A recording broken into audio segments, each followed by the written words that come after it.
saw Dick Dale, he is playing a song, and he'll just launch into another song without a set list. So his band doesn't actually know what song he's going to launch into. And he explained midway through the set, it's actually because I'm old and I don't remember how the songs end. So when I forget what's supposed to come next, I just go into another song. That's brilliant, right? That is so beautiful. I love I got to tell Dale. you, I don't know. From day one, I don't know why you don't just start immediately. The minute you see all screens, just start taping and then ask permission if it's okay. But the last 30 minutes is its own podcast. That's true. And look, I mean, to be fair, this is the Culture Cast. It's not day one anymore. This is day 439 episodes in. And I'm joined by Richard and Cullen, and we're about to talk about Lucky Lady. And Richard realized what was coming, and then he stopped himself. But I am joined by Cullen. I am joined by Richard. We are talking Burt Reynolds once again. We are not joined by Jess. Jess is unfortunately dealing with some audio stuff on her end. I hope Richard. She's okay. No, Jess didn't want to be on the air with me. I get it. It's true. That's fine, but I am hurt. And I want her to know that. I am hurt. I will have to reach out separately because I was really hoping she would talk about her new project, the Baby Oopsie movie. Because Baby Oopsie. I didn't know about demonic toys until a few months ago. My girlfriend and her friends have a horror movie series that they watch. It was a Charles Band film from the late 80s, early 90s about demonic toys.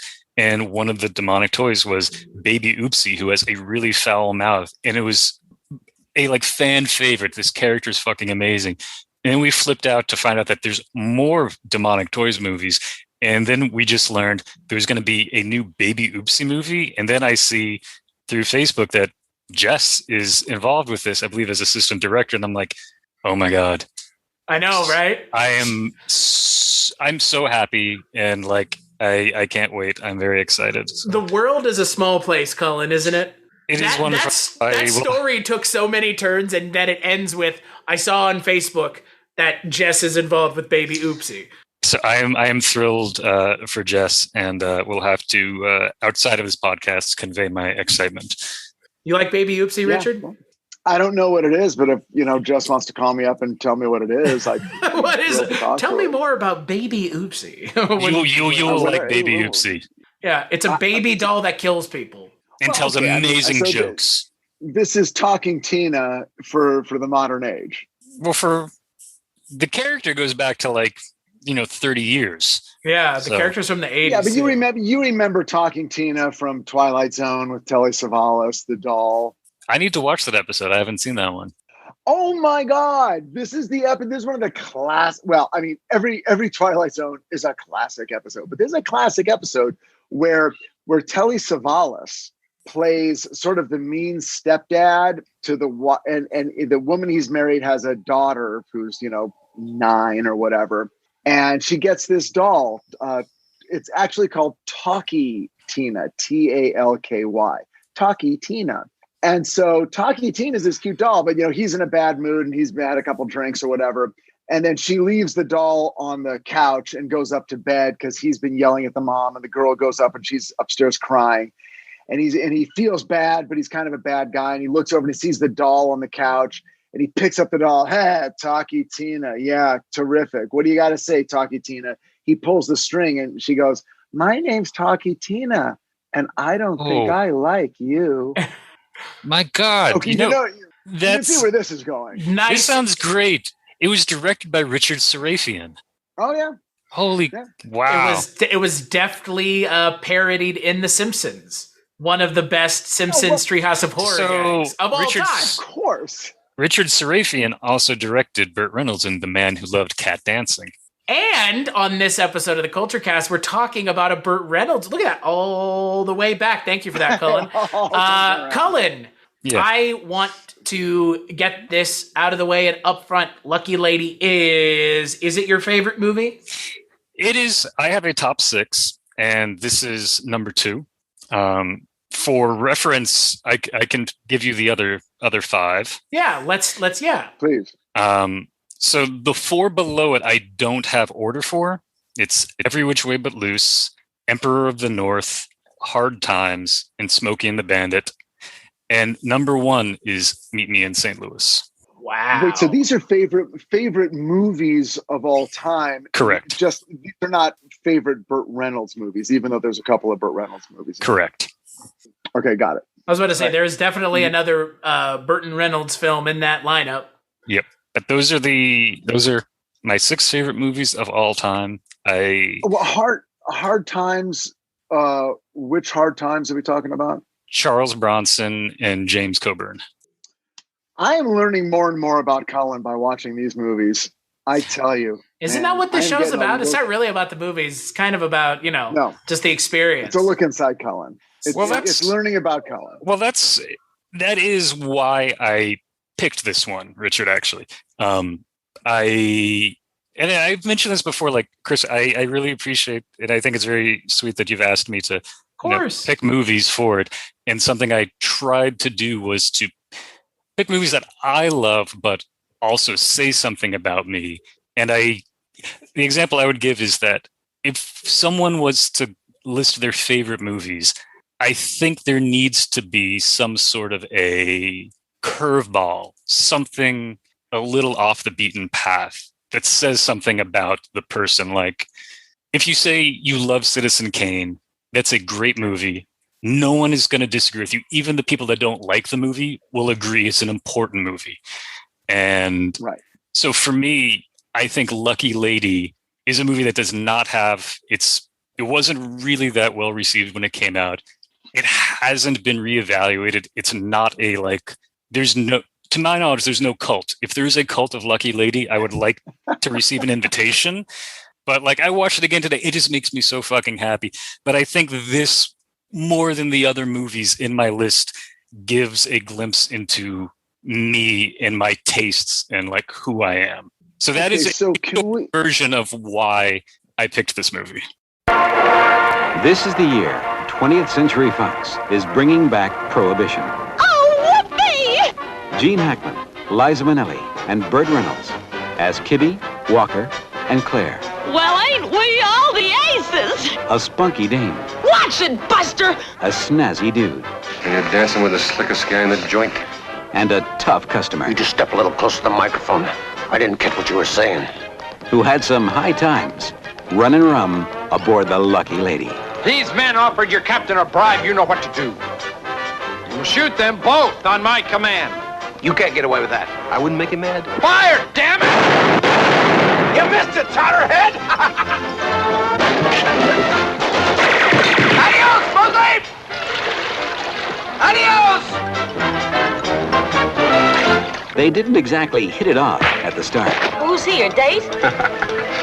What do you think of that? Maybe it'll keep the woodpeckers off. Hi, you missed it, I say! But pretty soon, everything was Jake. Would you rather sleep down here tonight? You and him down there fooling around. She was getting lonely. She never gets lonely because she's got me. I'm a sucker for a pretty face. The rum was running. Boy, is he going to be peeved when he finds out we took the booze, huh? It's prime stuff.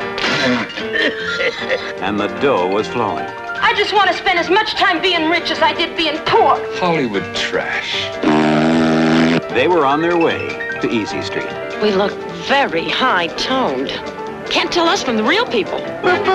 They had some close shaves. They're moving off fast. Well, that don't mean they're coming after us. Go for the gas drum on the deck. What? The gas drum on the deck! And a few bad scrapes. I think we're losing them. Every man for himself. Ladies first. But through it all, they had each other. Holy cow, and wow, she has a back. Tired to see where you've been. Let's have a splash. Pour out the cash. Gloriousky, hallelujah, Lordy Lucy, leaps and lizards. Are you both all right? No, we're not all right. Gene Hackman, Liza Minelli, and Burt Reynolds in Stanley Donen's Lucky Lady.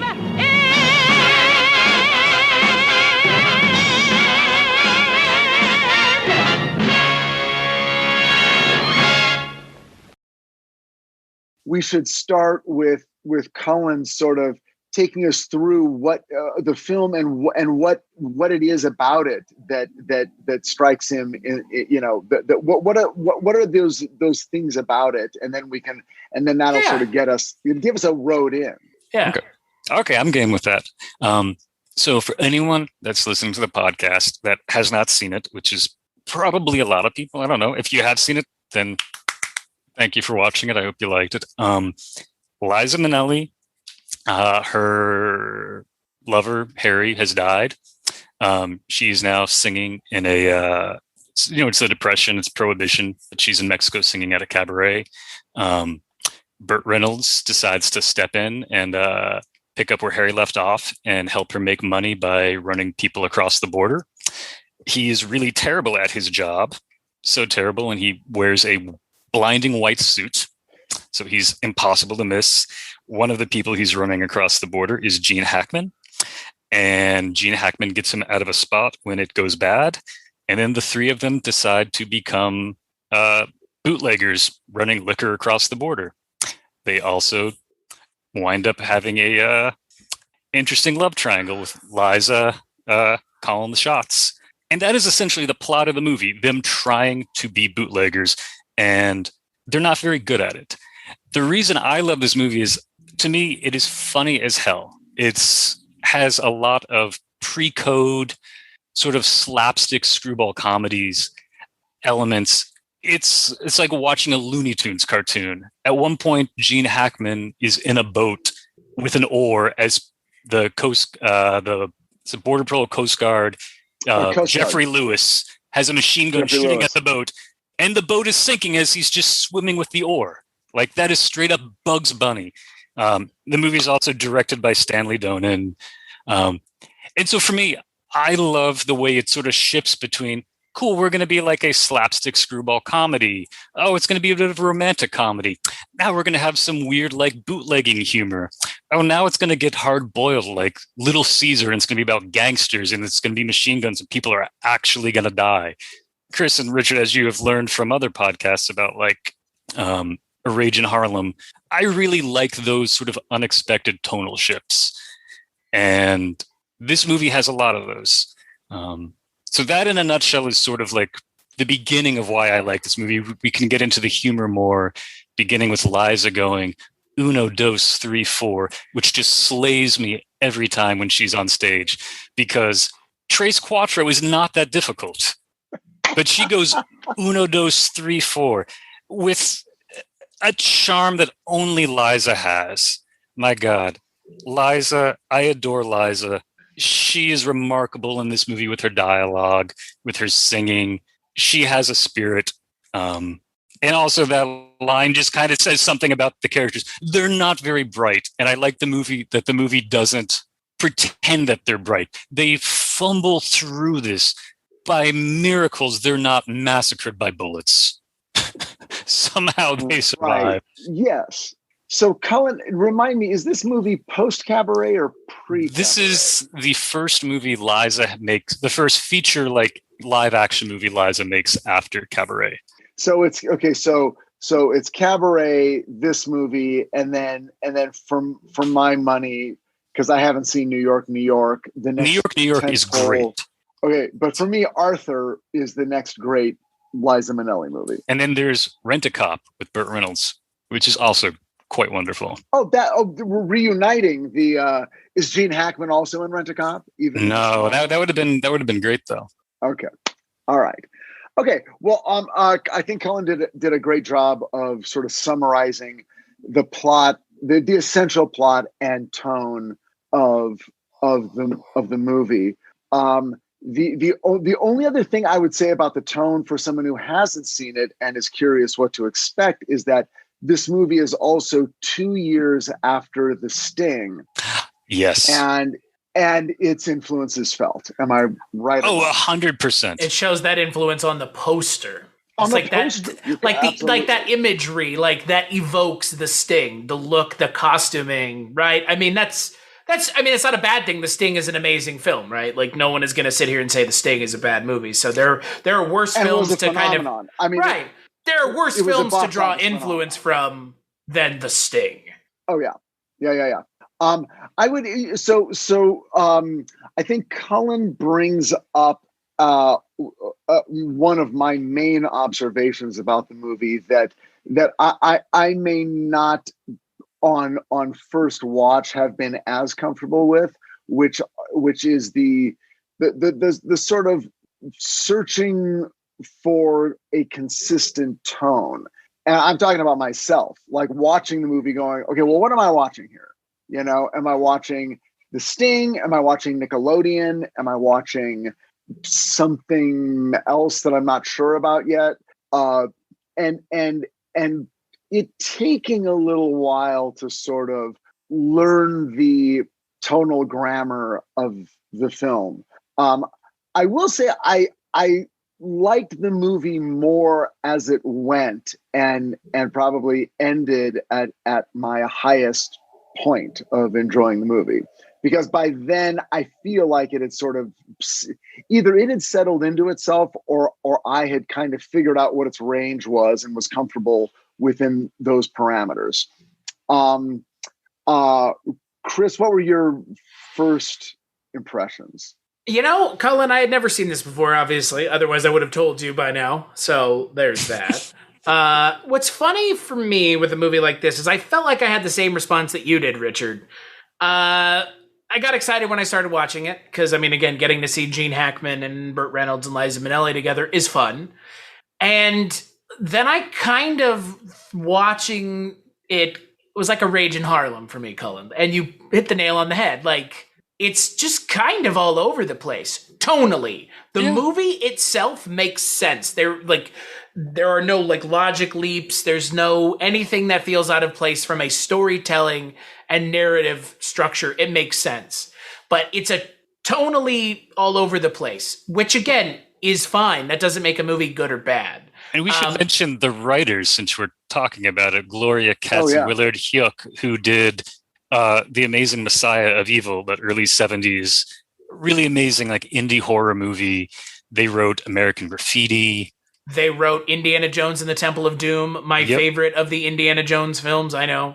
And yet tonally all over the fucking place. Yeah, Indiana Jones Temple of Doom is the most tonally all over the place of all of the Indiana Jones movies. And I hadn't thought about this before, but I would say like American Graffiti and Messiah of Evil kind of have these like episodic structures, sort of like Lucky Lady does. Yeah.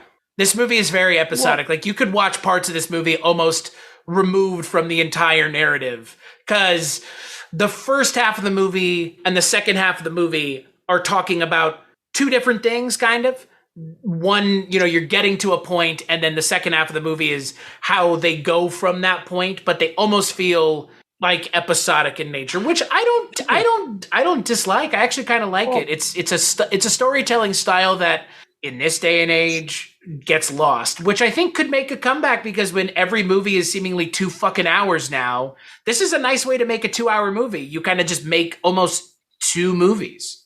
I want to hear what Richard says, and I have a comment about what you're saying too, Chris. So, Richard, you first. I want to jump in about the screenplay and comment that something that I do often is when I'm watching a movie, unconsciously something will happen in this story, and I'll just grab the remote and hit pause and look at what time it is in the movie, just to see how the movie is sort of playing its structure. And you know, okay, so typically, if a movie is 2 hours, let's say, you sort of divide it into half-hour sections. The end of the first half hour, that's sort of you've seen Act 1, and now you're into, okay, we know what's going on.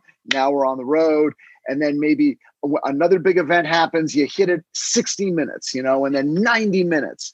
Or you can break it down into 15-minute quadrants. This movie is flawlessly structured. Every time a major event happened, I hit it, and I would literally almost to the minute. It's like, well, okay, so it's headed somewhere. I get the feeling, and it's funny you bring up Temple of Doom. I like Stanley Donen sometimes, and other times I'm like, what in the name of God is he doing? And so often when I'm watching a movie, I'm like, okay, but what if this was directed by this person instead of that person? Or what if it was, instead of that actor, what if it was another actor, based on what I think the movie is going for. All right. Having said all that, I don't think Stanley Donen was the strongest director in terms of wrangling the tone or putting the audience at their ease that this was going to be a wide tonal palette, but just relax and sit back. You don't need to worry about anything. I think he nails the screwball comedy tone. Absolutely. What was a little bit unclear to me, and look, you've got three of the most charismatic actors of all time. Okay. So they're taking care of themselves. Still, I would have appreciated, especially with Liza Minnelli, a little bit more. Liza Minnelli had an opportunity in this movie, in my opinion, to be kind of the center of gravity, both romantically and motivationally. If she had made a decision as an actress, I think, to decide, I can be ditzy, I can be silly, but God damn it, my character is about one thing. And that one thing is, what? Is it cutthroat business interests? I am going to get rich, my friends. And I don't care who I'm going to screw over or screw. It's going to happen. And I can be fun, but don't fuck me because I'm going to get that money. Could have been that. Sort of that. Not totally that. No, not at all. Or was it love? Yeah. Well, I mean, but she was the one at a certain point of the movie who was, at least on paper, still pushing for, let's go one more round. Oh, yeah. Was it love? Was it all for Harry? Was it Harry's dream was this? Was it for Harry's place? Was it like, guys, this was great, but I need $500,000 so I can buy Harry's place and turn it into the place we always wanted it to be. And then welcome to the end of the movie when Harry's place reopens and it's amazing or whatever. And then it's that movie. Because I'm telling you, Burt Reynolds plays a role unlike any I have ever seen him play. He plays a naif, and you never see him play a naif. And that's what he was playing. I love the scene when they're on the boat. Oh, here we go. They're trying to get out, and he's gathering up the pillow and the blanket, and he's like, "Oh, I'm going to go sleep on the deck." And meanwhile, Liza Minnelli's in her negligee, and he just can't look at her. And she even comments like, we've slept together. Like, why are you stealing glances at me? And he's trying to be a little coy, like, oh, sometimes it's a little more exciting to steal a glance. And finally, she's like, what the hell? Why don't you just sleep with me tonight? And he drops everything, and he's like, great. And I love the fact that Burt Reynolds, who is Mr. Suave, and who even within the context of this movie, thinks he's such hot shit that he's like, early on, he's like, yeah, I can do this, smuggle people across the border. And Liza says, well, what's the guy's name we got to meet? I forget. His name's Buddy. How do you forget Buddy? Hey, Buddy. It's the easiest thing. He's terrible at he thinks he's suave, but he's dumb, overly confident. Again, he wears white when you're smuggling people in the middle of the night. So I love the fact that even despite all of this, and despite that he's had relations with Liza before, he's still so shy that he, has to have her initiate. And it comes off sincere. Yes. And it's fascinating to see Burt Reynolds just make a decision. I'm going to play this character in a very un-Burt Reynolds way. He's literally deconstructing. Well, I don't know if he's deconstructing his persona because I don't know how strong it was, but I will tell you this. It's the opposite of Smokey and the Bandit. Smokey and the Bandit is all swagger, and this is like the opposite. It's like, how do you spell swagger backwards? That's how I'm going to play this role. Well, think about this post-Deliverance, because Deliverance, he's the guy with the bow and arrow who makes the shot. In this movie, Gene Hackman hands him the Molotov cocktail. First time he throws it, it goes behind him. Second time, he overshoots the boat. When he has the gun and he's like trying to, shoot the bottle of liquor, he can't hit anything. It's laugh out loud. That stuff is laugh out loud funny. I laughed out loud. And it is really fun to see him. And he doesn't even when he is in a romantic moment with Liza Minnelli, it's not like, oh God, finally I can play a stud. He is committed and is genuine. I mean, he sells it and sells it throughout. So I will absolutely give him full credit for that. Because I know we've been talking a lot, so I wanted to see if you had something to say. Otherwise, I wanted to kind of go back to some of the scripts you were talking. Please, go. So this will address, I think, Richard, some of your concerns, and I wanted to tie in what Chris was talking about. One of the things I love about the way this movie is structured is they're not setting out to be bootleggers. They're just, Liza's setting out, she needs some money. Burt's like, okay, I'm going to try. Gene Hackman needs to get across the border. We don't really know a ton about his background, but they sort of fall into this bootlegging thing, and it accidentally works. And I really, especially on repeat viewings, I love the fact that it takes a little while before they figure out how to even live as bootleggers.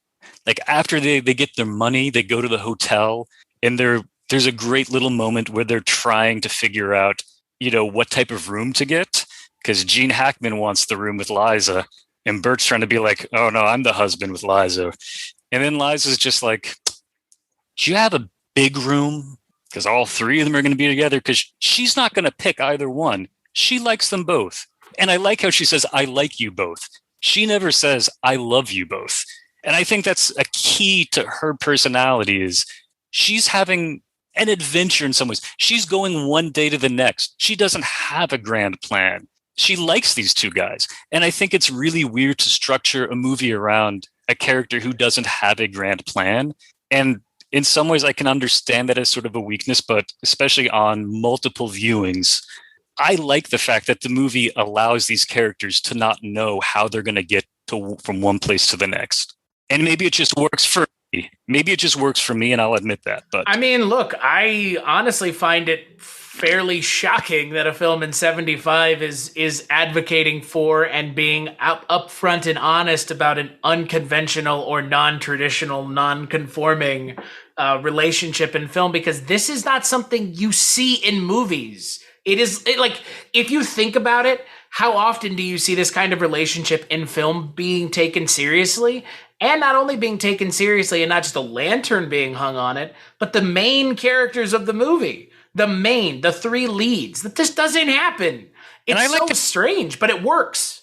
Yeah, I agree. And I like the fact that there's no melodrama about it. Like, there are like little moments where they're like trying to like one up each other. And then Liza's just like, nah. She keeps it so cool and casual. I guess basically that I love the fact that the film respects Liza's character to be like, this is how I want to have this relationship with these two guys. And the guys are like, yeah, cool.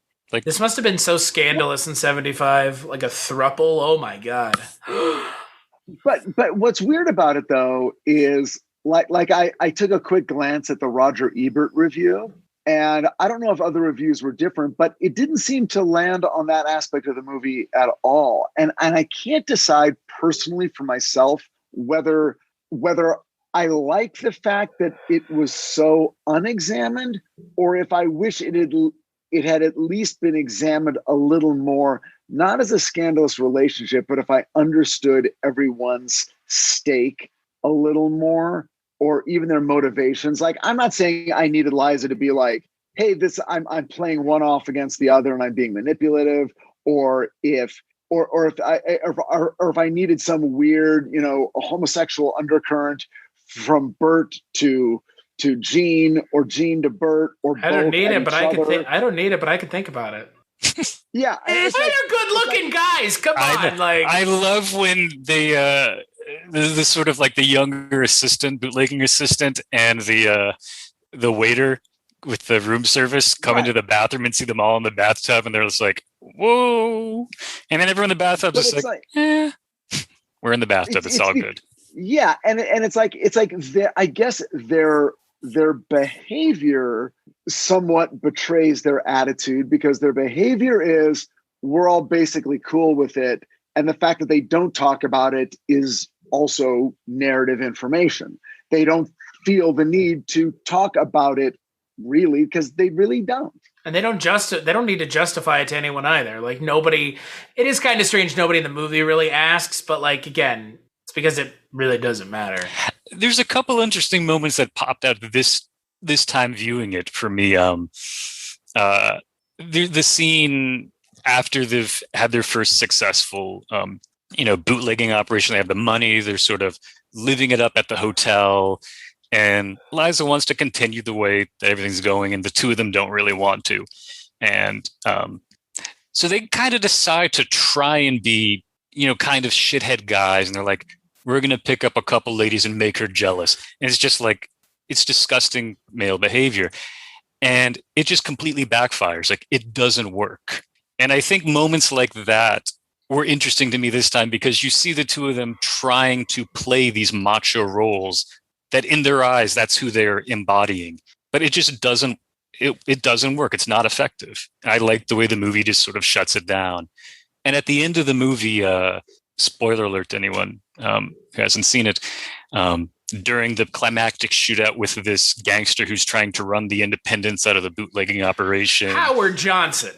Oh, come on. For Blazing Saddles. Yes, he's the saloon owner, Howard Johnson. Oh my God. I need to rewatch it. It's been a very long time. Are you referring to Higgins? Higgins. So, Magnum PI. Oh, yeah. Oh my goodness. I didn't make these connections. Thank you. Yeah. Anyway, the scene though, once again, Gene Hackman saves Burt Reynolds. And Burt's like, oh yeah, why did you do this? And Gene Hackman is just like, because I knew if I didn't save you, it wouldn't have worked out with Liza at all. And like, and he's just like, but don't think I didn't think about not saving your life. And I just sort of love the fact it's just like, he still has to like maintain a little bit of this like macho facade between the two of them, even though it doesn't mean anything. It's like, it's actually really clear that they do have some sort of, I don't know. I don't, necessarily want to put a label on it. Relationship and be toxically masculine. You can't. When they're in the bed together, it's you see Liza and Burt, and then Liza rolls over and Gene Hackman is on the other side. They're totally happy. And then Liza jumps out of bed and they just lie there next to each other, completely comfortable with each other. Yeah. And I actually think it says, you were sort of pointing this out, Chris, the fact that they're not saying anything about it actually says a lot. It does, but I don't know what it is, either me as a viewer or me having, written stuff. There's a feeling I always have that the filmmaker has a unspoken relationship with the audience.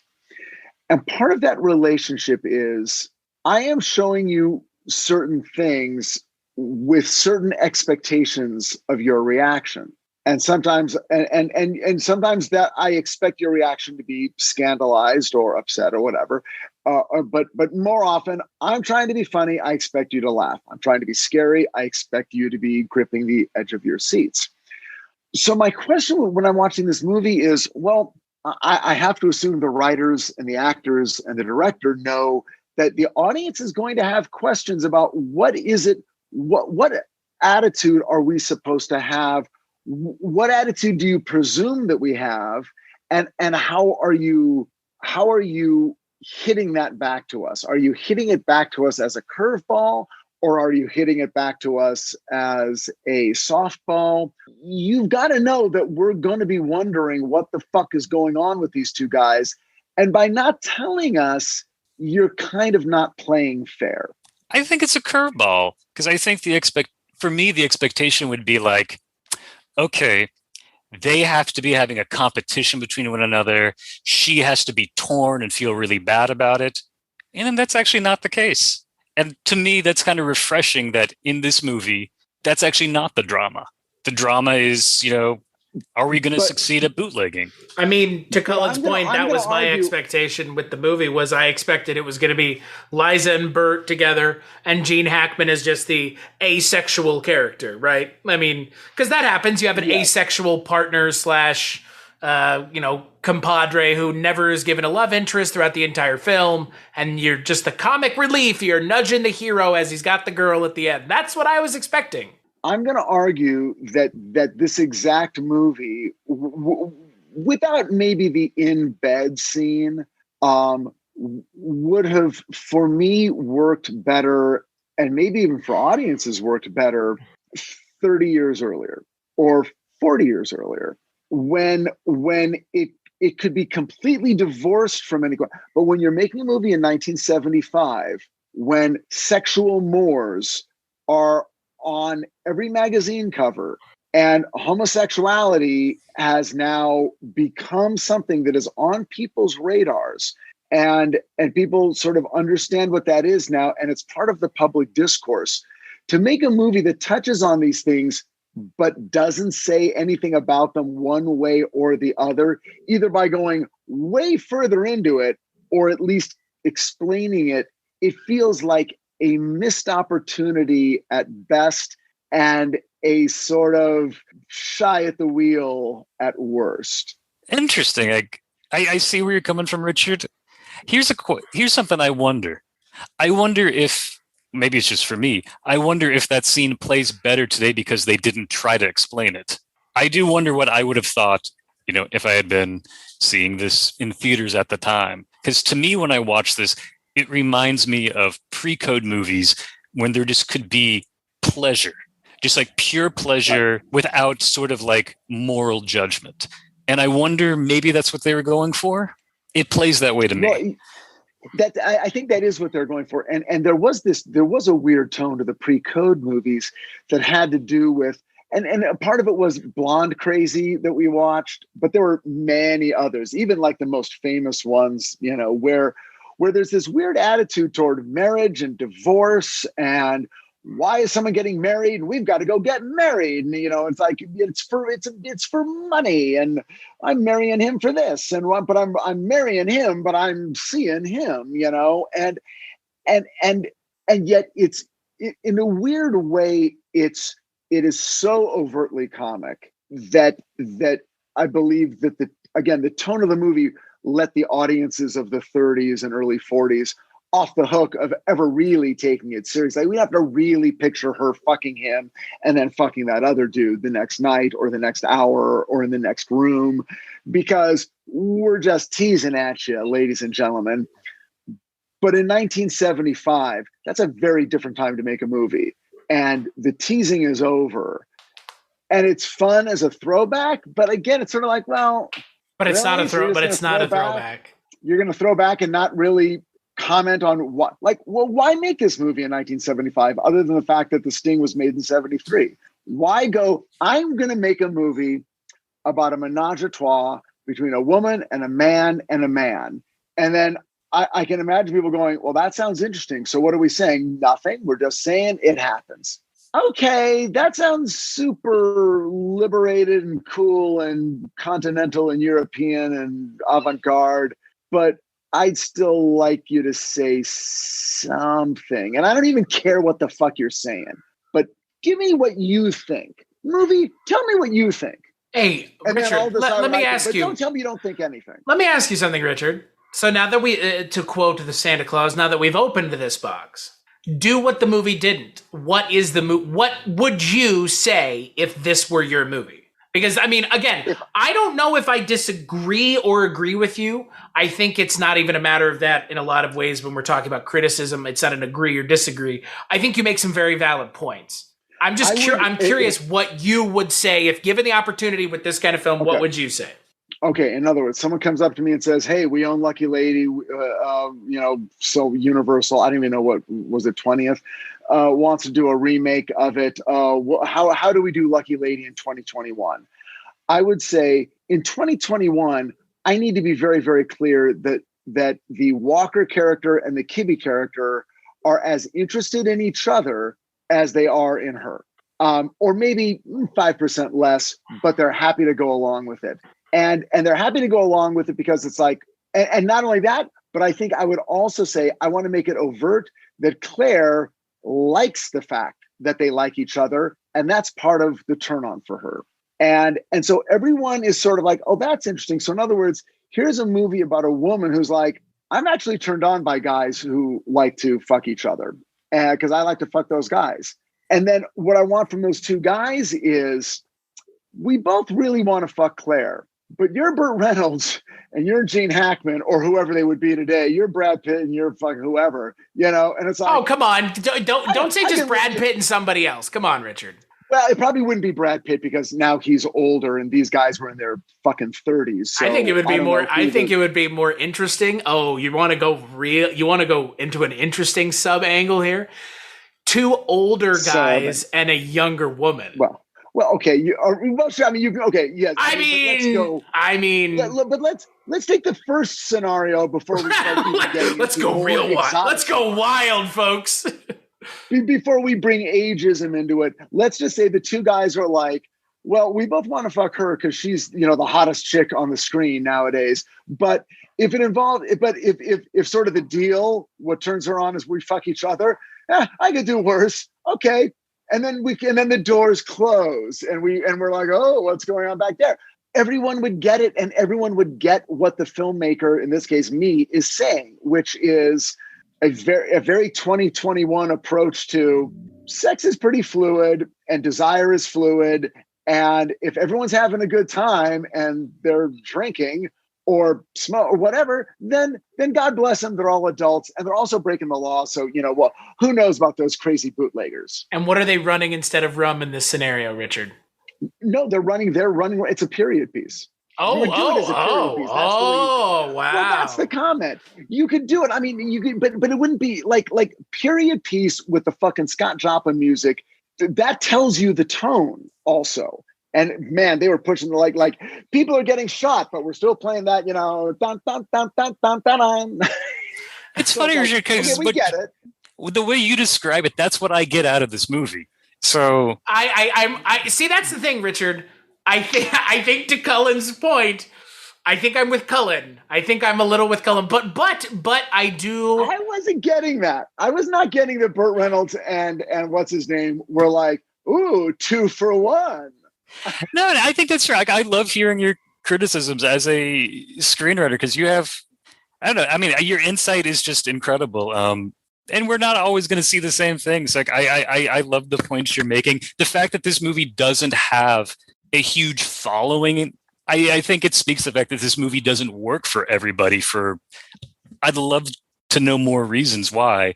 On Letterboxd, I'm one of 2 people who have given it a 5-star rating. Nobody's given it a 4.5. I think there's 8 people that gave it 4. It has a 2.5-star rating on Letterboxd. One of the IMDb reviews I saw said, I don't like this movie because the kid dies, and they found that to be tonally inconsistent with the rest of the film. So I think some of the criticism is just a tone thing, which again is more of a you personally, less the movie, because that's what the movie's going for. The movie's not unsuccessful at changing tones. You just don't like it, which is fine. That's just the way it is sometimes. If they had been more overt, if a Burt Reynolds, Gene Hackman, if there had been a couple of moments where it's like, oh fuck, you're telling me those dudes are into each other and they're as into each other as they are into her. If they'd been more overt with that, this would be a movie that you would have heard of and would be talked about and reshown. And now it wouldn't be allowed. You couldn't have done it in 75. But no, I mean, I think you're right. And I want to actually go back to an earlier point you were making, which is, was Stanley Donen the right director for this? What I love about his approach to this movie is it feels like Singing in the Rain. It feels like he's in that world, but that's not the type of story he's telling. There's even this weird gauzy fuzziness. There's a soft focus on the angel glow. Scene. The angel glow in every scene. It is almost too much, but it has the lightness of a musical. It's Laurel. It makes me feel like Laurel Canyon. Just like that, there's that warmness to it that you get with Laurel Canyon music from the time with people like that. That Laurel Canyon music, Judy Sills, stuff like that. It makes you feel like you're wrapped in the sound. The movie makes you feel like you're wrapped in the movie. It's like that. There's something about that glow that just does it. I don't know. So here's the question for both of y'all. What do you think other directors might have, what would they have done? Can you think of other directors at the time that would have done it? And how do you think it would have been differently? Because to Richard, to go back to your point about the relationship, I think other directors would have handled that love triangle in very, very different ways. Yeah. I think almost any other director you brought to it would have drastically pulled back tonally on the more overt cartoonish elements of humor. Yeah. I think it would have leaned a bit more towards staying a little bit more adult sophistication and a little less goofy slapstick, and some of that was on the page, but I think other directors would have pulled away from that. And I'm not sure if that's good or bad. I just think that would have been the first thing that would have went overboard, if you will. No. I was going to say, I find it funny that Spielberg was the person that they wanted to direct this. Oh my goodness, I didn't realize that. Yeah, they approached Spielberg first because he was coming off of Jaws, and they were like, do you want to do this? And he didn't want to. I don't want to watch that movie, right? Like, that would be a really... Nope. I assume the three of us, we all have differing ideas of what this movie would look like with Spielberg at the helm, but for me, as I'm sure for y'all, Spielberg getting involved means this movie becomes a Spielberg movie, and what comes with a Spielberg movie is all kinds of things that do not suit this narrative, this story at all. So when you said Spielberg, I start thinking of Sugarland Express. Like, I could see him doing this sort of like classic Hollywood with like a little bit of grit. I could actually see him doing a really good version of this. Okay, you know what? I was gonna say something and now because of what Cullen said, I'm sorry. No. I think you pointing that out changed both of our minds at the same time. Yeah, because I was gonna say I'm thinking 1941, and I'm thinking Spielberg and concept comedy and period piece comedy don't mix. But in 75, and even through Close Encounters, he was still making 70s movies. Jaws is a 70s movie. Close Encounters. Duel. They've got gritty stuff. Like when you think of Close Encounters, you think of, it's like, oh, that was Spielberg doing his sci-fi E.T. thing. What you forget about are these screaming fights between Richard Dreyfuss and the actress who mention the part where he's sweaty all the time, where the movie is like it's drenched in like sweat and humidity, which makes me think gritty right off the bat. It's weird, right? Like Richard Dreyfuss is going crazy. Right. He's screaming, doors are being slammed, and there's a shot of one of their kids crouched in the bathroom going, please stop fighting, please stop fighting. And it's like, this is not something you're ever going to see with Spielberg ever again. I think this was the last time he is playing those notes. In a movie that, isn't Schindler's List or something. Which is its own thing. So that gritty 70s thing was still enough in him that maybe this would have been okay. There's two other names I have thought of that I want to throw by you. First is Scorsese. Honestly, this would have been early for him. Have you all seen? The reason I mentioned him, no fun. Doesn't sound like it was much fun to begin with. If you read post-film quotes from all three of the people involved in the film, it sounded like it was an undertaking, and it was probably gonna be any way you cut it. The reason I mentioned Scorsese is because he does New York, New York with Liza, right? And I can't remember. Have either of you seen that? No. I just know that he worked with her. So that might be my favorite Scorsese movie. And one of the things I love about it is I came to it after seeing, all the legendary stuff. It's really unexpected to me, like his tone, like he's doing Minelli. I mean, he's so overtly doing Vincent Minnelli. I think he got Judy Garland's hairdresser for Liza on this. And he does it so well, but he does have that like 70s gritty, like, coming up, doing the smaller movies. And so I could see early Scorsese doing something like this. I think he would have been good. Sure. The other guy is someone you already mentioned, Richard, which is Bogdanovich, because he did Nickelodeon. He's doing period movies like What's Paper Up, Moon. Doc? Yeah, Paper Moon. But that's sort of, and he's more like I think he actually would have done a better job. Because I think he would have nailed the broad comedy and married it with every other thing more successfully than Donna.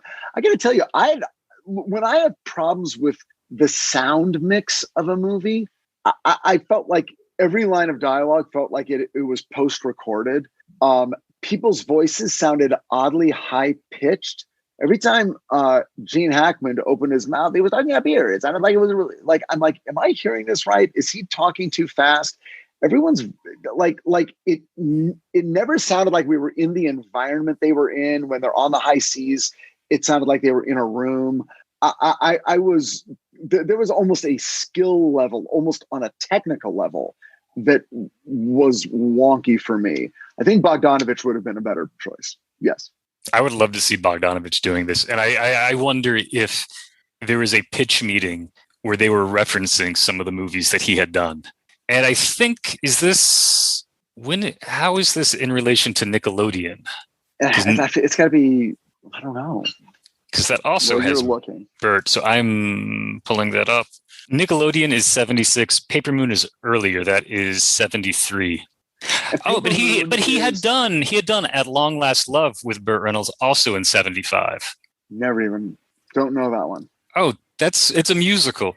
I love it. Here's an interesting history of that movie. Chris, have you seen it? Which one? At Long Last Love. No. It's Bogdanovich directing, Burt Reynolds, Sybil Shepherd, Madeline Kahn, Eileen Brennan, Mildred Natwick. The movie, Emmett Walsh is in it. It flopped when it came out. It's a very weird musical. But from a few years ago, I think a lot of younger directors were talking about how much they actually loved this. And if I remember the story correctly, someone was going to finally release it on Blu-ray. I think it's like a Twilight Time thing that was limited. And they called Bogdanovich and said, well, which cut do you want to use? And he said, what are you talking about? There's only one cut. And they said, we have two different prints. It turns out that somebody at like Showtime or something was a big fan of the movie, but thought the editing was wrong. And so without asking anybody, he just recut some of the movie. And that's what was aired on television. And that's what a lot of people saw and really liked. And when Bogdanovich saw that version, he's like, this is better than what I originally did. So the new Blu-ray is based off of this other cut. That's fucking wild. I hope that's the story if I remember correctly. I'm sitting here reading it off of Wikipedia, and it is exactly what you were talking about. What year was this new cut? I got the Blu-ray. This was probably like 2015, 2014. Chris, does it say? This is the version that was available on Netflix. Someone recut the movie. And I think it was like in the 80s or something when the guy did it for television. Oh, so the cut was done in the 80s. Yeah, without Bogdanovich's permission. He substituted it as early as 79, and that's the version that made it onto Netflix. That's fucking wild, man. What? And Bogdanovich, he was not aware of this. He just thought, I just figured whatever they're showing on TV is what I did. I mean, if someone told you that, Richard, about Mothman, what would your response be? I didn't direct Mothman, so. But my point kind of stands. Like, if someone told you the version that they saw of Mothman was wildly different from the one that you saw, and that's the version that they've only ever seen, you would probably be like, "Excuse me, what the fuck?" It would be, that would be very strange. I think if you're a director and there's a different cut of your movie, that's like, I went through all of my angst of Mothman before it was shot, because that's when it was being rewritten, and then things were being put back, and then stuff was being changed on set. I came to terms with all that shit. By the time I saw the movie before it came out, it's like, oh, okay, that's mine. That line isn't. That line isn't. Okay, right. They left out that scene. Okay, but this is my movie. I mean, obviously, it's, overwhelmingly what I wrote. So I'm like, all right, I have no complaints. Having written Dark Territory, and then 5 years later seeing Dark Territory Under Siege 2, those movies could not be more different. There was no.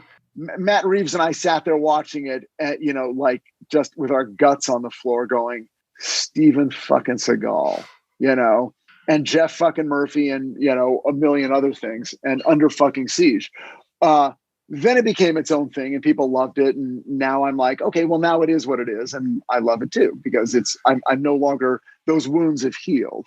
But that is weird. And for him to say that he approves is amazing. That's the amazing part. That really is. So I finished this, but then I want to go back because I think I might have thought who might have been the perfect director for this material. Oh, Stanley Donen's later partner, Elaine May. Well, I think she would have done a great job with this. The problem with Elaine May, and I haven't seen everything she's done, but name me the perfect Elaine May movie. I mean, she hasn't made it. I mean, I have not seen Ishtar, but I do love A New Leaf, and I love Heartbreak Kid. What is the perfect Elaine May movie? There isn't one, which makes it really hard to say. There isn't one because I think one reason is Elaine May, although I think Elaine May is ridiculously talented, but Elaine May was also a female director in a time when she was getting no respect and no regard, and was working under those conditions and pressures. And so I think it drove her into a way of filmmaking that did not endear anyone who was not already a fan, and even pissed off a few people who were. I think what happened with Elaine May was she felt like it has to be Mikey and Nicky. I love that movie. But it's like I don't think she was ever allowed to make the quintessential Elaine May movie that people could look at and go, okay, when you got out of her way and left her alone and she was working at the height of her talents, she made a perfect film, and that film is A New Leaf, Mikey and Nicky, whatever. I don't think there is one that succeeds 100%.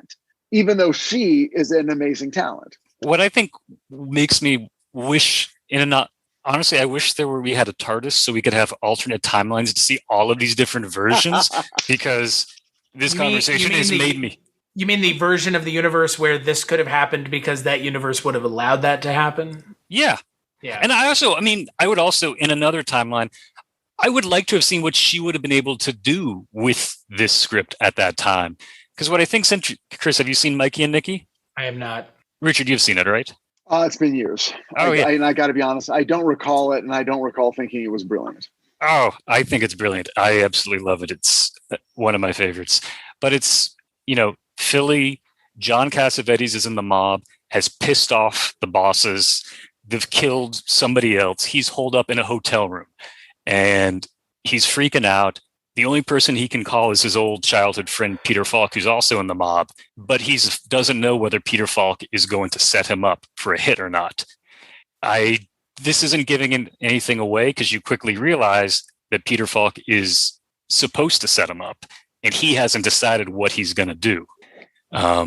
It's also got Ned Beatty in it. It's got M. Emmett Walsh. Fabulous. But it's like, it has, it's a very gritty, dramatic story. The relationship between the two of them is really complex. And Richard, I think in some ways, sort of what you wanted to see between Burt and Jean, it's Mikey and Nicky doesn't have that same sort of thing, because it's not a love triangle necessarily, but there are smaller love triangles where, like, they had girlfriends in the past, and it does sort of get into this. We're like, well, what do they feel towards each other? Is there what else is going on? Like, it gets into like really intricate stuff. And I'm like, she can do that. She can get the grittiness. That movie has weird moments of humor. It would be a lot darker, but I think she would have had a really interesting version of this to tell. Yeah. There's all look, I mean, directorially, we can make these arguments all day, and they're fun to make. On the page, on the Willard Gloria screenplay, I'm curious if it came down a little harder tonally on exactly what the fuck is going on between our throuple. I would love to see the original script of this. And you know what I want to say? I've never read it. I didn't know it was a thing before today. There is a novelization of this. And so that novelization would have been based on the original script. Right. I really want to track that down. It doesn't necessarily mean that the novelization will follow the original script, but Maybe that might provide some insight. Look, the thing I'm talking about would have been very difficult to do and probably impossible to do. I'm not sure Gene Hackman and Burt Reynolds would have agreed to do it, Richard. That's my point. It's like you almost couldn't, and then a studio, even if they'd been willing to, a studio would have been like, we're not going to. This is not going to be a sexy movie if we're picturing, Burt Reynolds sucking Gene Hackman's cock. We're just not. That's not what the audience wants right now, and it would have been. At least let me put it this way: that's not what they think they want. Well, yeah. Well, that's the joke. It's like people haven't changed, but what the society tells people is okay for them to openly sort of entertain as entertainment. It's like now you do that movie and you take whoever the hottest guys are, of whatever age range they were at. Both those guys look like they were in their mid to late 30s, when this movie was made. So I don't know who those actors are that everyone would go all aflutter about, but try it now and more people would be more open about saying, oh yeah, that was fucking amazing. Oh my God, what the fuck? Yeah, that was awesome. I mean, we finally, for the first time in a long time, not ever, but because I don't want to speak to blanket statements, but I mean, we're living in a society now where Fear Street came out on Netflix, was wildly successful, and had 2 queer leads. And it wasn't played for laughs. It wasn't played and there's a little bait and switch moment at the beginning that I think is used to prove a point. It's not that I don't like it; it just feels lazy. But 2 queer leads in a major, big, promoted like hell Netflix release in a horror film, which that community has had its own issues with queer representation, just like they've had POC issues with representation in their films. It's fucking horrifying to me that all it took was the industry saying it's okay, because there have been people saying it's okay for fucking ever. It's a fucking shame, right? So let's just be real here for a moment. Absolutely real and upfront. It's a fucking shame. Yep. But Hollywood, for all the conservatives who say Hollywood is so liberal and presses a liberal agenda, Hollywood's very conservative. Because it comes down to dollars and they want the most people and they don't really want to offend anyone. It's certainly not with major releases. Okay, you've got Brokeback Mountain. Okay, whatever. I feel like that's kind of like... Mind you, didn't win Best Picture, won Best Director, but didn't win Best Picture. Right. But what has been the most critically and not critically, publicly embraced, we love this movie, and yeah, it was about 2 gay people, but that's almost beside the point. What's been the most popular version of that? That the most broadly popular. I'm trying to think, not because I'm trying to make the point that there isn't one. I'm honestly saying, I think you might have. I think you may have. I think you may have made that point. I mean, no, because Brokeback Mountain because the movie that you're talking about would have to be somewhat, if not a feel-good movie in a way. Like Brokeback Mountain is way I don't know if y'all have seen it, but it is way too serious. It's way too serious to be that movie because it's it's like high science fiction is not as popular as something like Star Wars because it has the broad appeal. Brokeback Mountain is talking about not only queer representation, but it's also talking about closeted queer representation, which is the touchy subject of queer representation. A closeted aspect. It still views homosexuality through a lens of tragedy. Oh, the tragedy of these homosexuals. The tragedy of being closeted in a society and culture that frowns upon it because of cowboy culture, quote unquote. And during a time, because I even think Brokeback started in the past and only came into the present in their later lives. This is going to sound stupid, but I'm going to say the show Modern Family is sort of the most that show was an across the board hit, ran for 11 years, nobody blinked. And there was a gay couple in the middle of it, and the main couple of the show. Yeah, one of the 3 main couples, right? It was almost completely non-controversial. It was just and they didn't shy away from it, and they would show them kissing, and it didn't show them having sex, but for a network TV show, it was just sort of it's about three couples. One of them's gay. There's a bunch of relationships going on, and you love them as much as you love anyone, and they've got other problems. So I guess I'm just trying to think of where we are now. Could you do this movie now in a way where it's just like, yeah, it was this fun romantic comedy where, you know, the two guys and the girl, and they were all fucking and having a great time, and it's actually about bootlegging. I will say that if someone isn't thinking about doing something like this, which I'm sure someone is, they should be, because again, if we're trying to push people understanding that this is just something that is in reality that people are doing, and it's not something to get excited or upset or offended about, I think something like this needs to exist. I mean, again, if this is how we change culture, is through something like film or music or television, which we do, then yes, I think something like this needs to exist. And by the way, you're right, and I'm actually off the mark. There was some mission drift in the point I was making, because the point I was making is not about making a movie about two gay guys. It's about two straight guys who are sort of like, well, to have sex with her, if it means I got to have sex with you first, okay, because you know what? You know, desire is fluid and orientation is fluid. They could be asexual. They could be asexual or bisexual. Mm-hmm. But everyone's like, well, it's got to be bisexual. It's got to be this, or it's got to be that. And I'm like, can't you look in real life? And I've always sort of had this theory, but it's based on straight male sexuality. I think that if it was like, you know how guys are always like, oh, it's so, you know, it'd be really hot is like if you and your best girlfriend like made out, that'd be so fucking hot. Like guys love when chicks make out with each other, and the girls are like, whatever. Okay, it's turning them on. Okay, we don't care because it's no big deal to us. But what if you reverse that? What if women were like very open? And what if it was a thing, like just an accepted thing, that any guy becomes 50% hotter to a woman if they make out with another guy? Do you have any idea the amount of gayness? Not even gayness. This is like the clip of the century with Richard. Do you know how gay it would be? Do you know how gay things would be? You would walk into bars and see guys making out so hard and straight guys, because suddenly it wouldn't be that weird to be like, you know, I can live with making out with you if it means I get to jump on that later. Things would look different. Query, though. Now, I'm not saying women don't like that.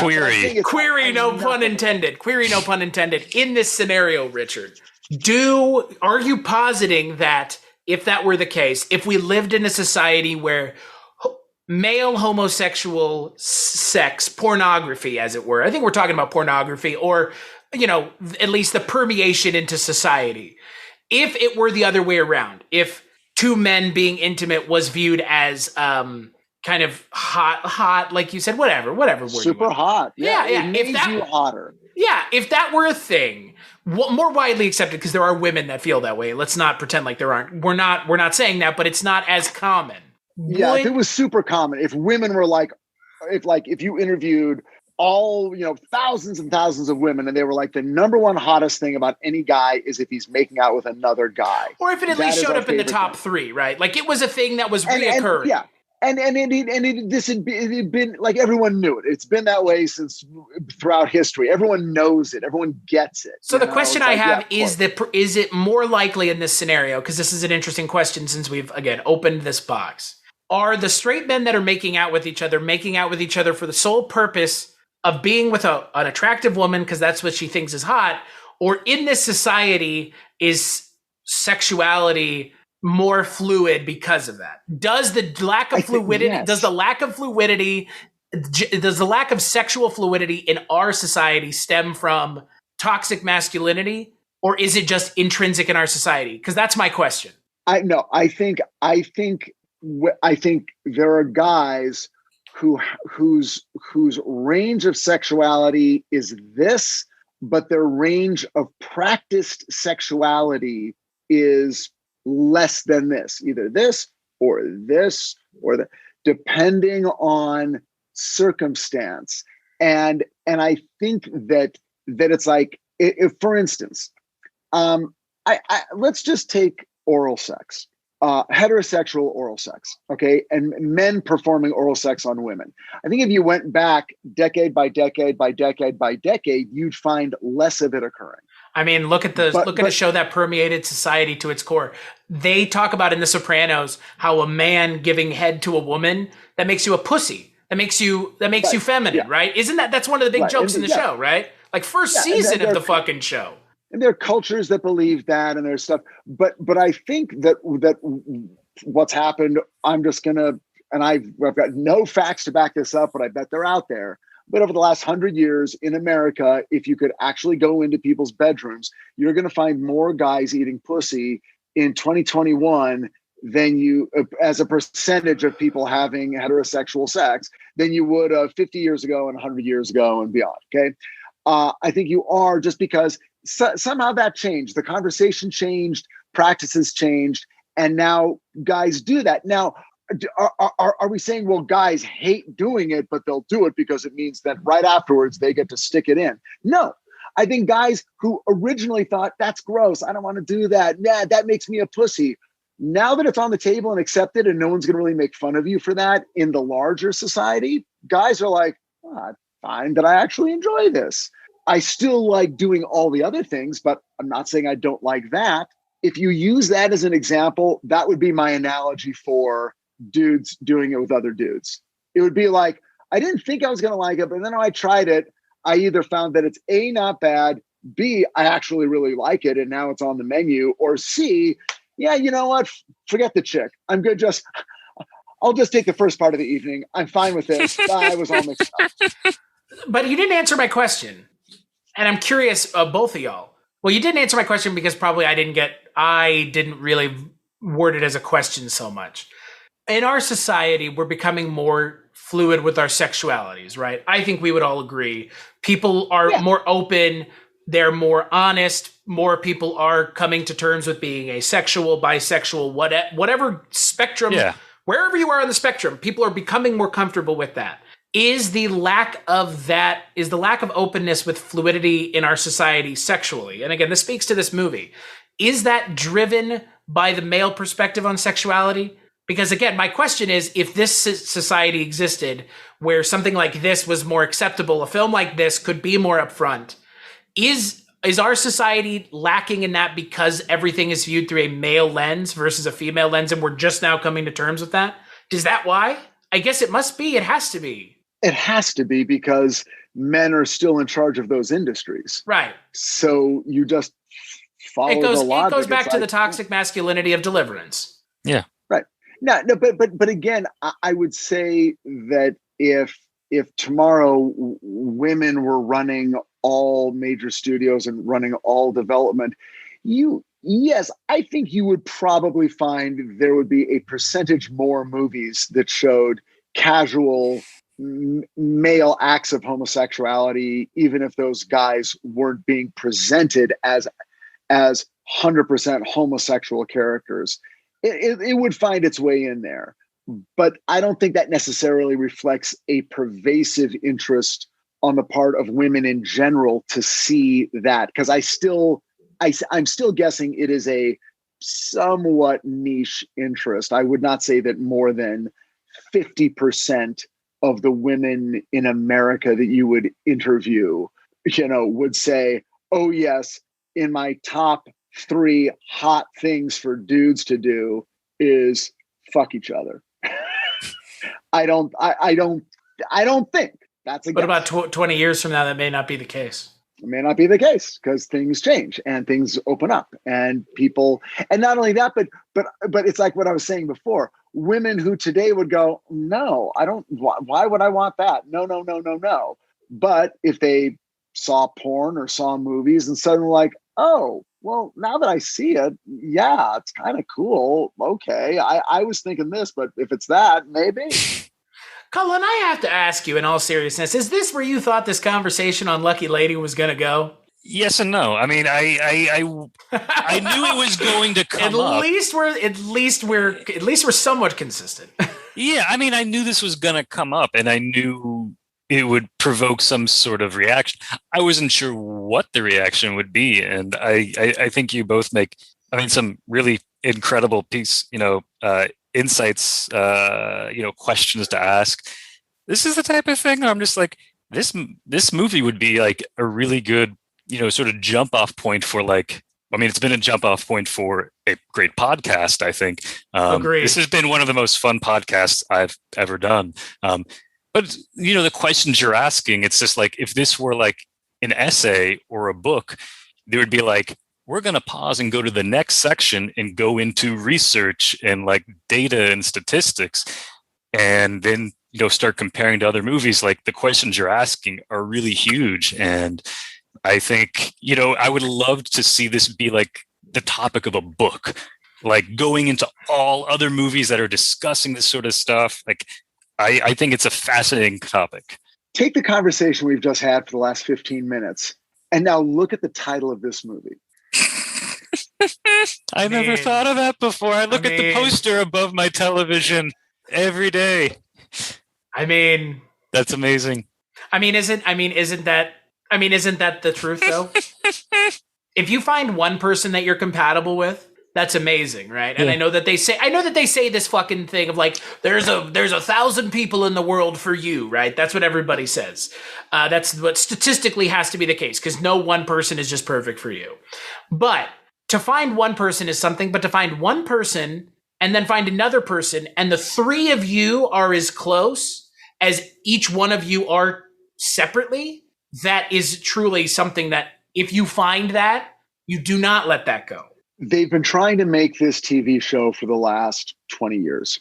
They've been trying to make the polyamory show. They've been trying to make the throuple, the threesome, and it always runs into the same predictable challenge. And I'll say it's a challenge because one of the desires on the part of the creators of these kinds of shows is, I want to show this kind of relationship, and I want to show that it can be valid and successful, and that people within it can it can be functioning. Like it's what people wanted to do 40 years ago, showing a homosexual relationship. It's like, I don't want to show it as tragic and scandalous and shameful and what they killed themselves.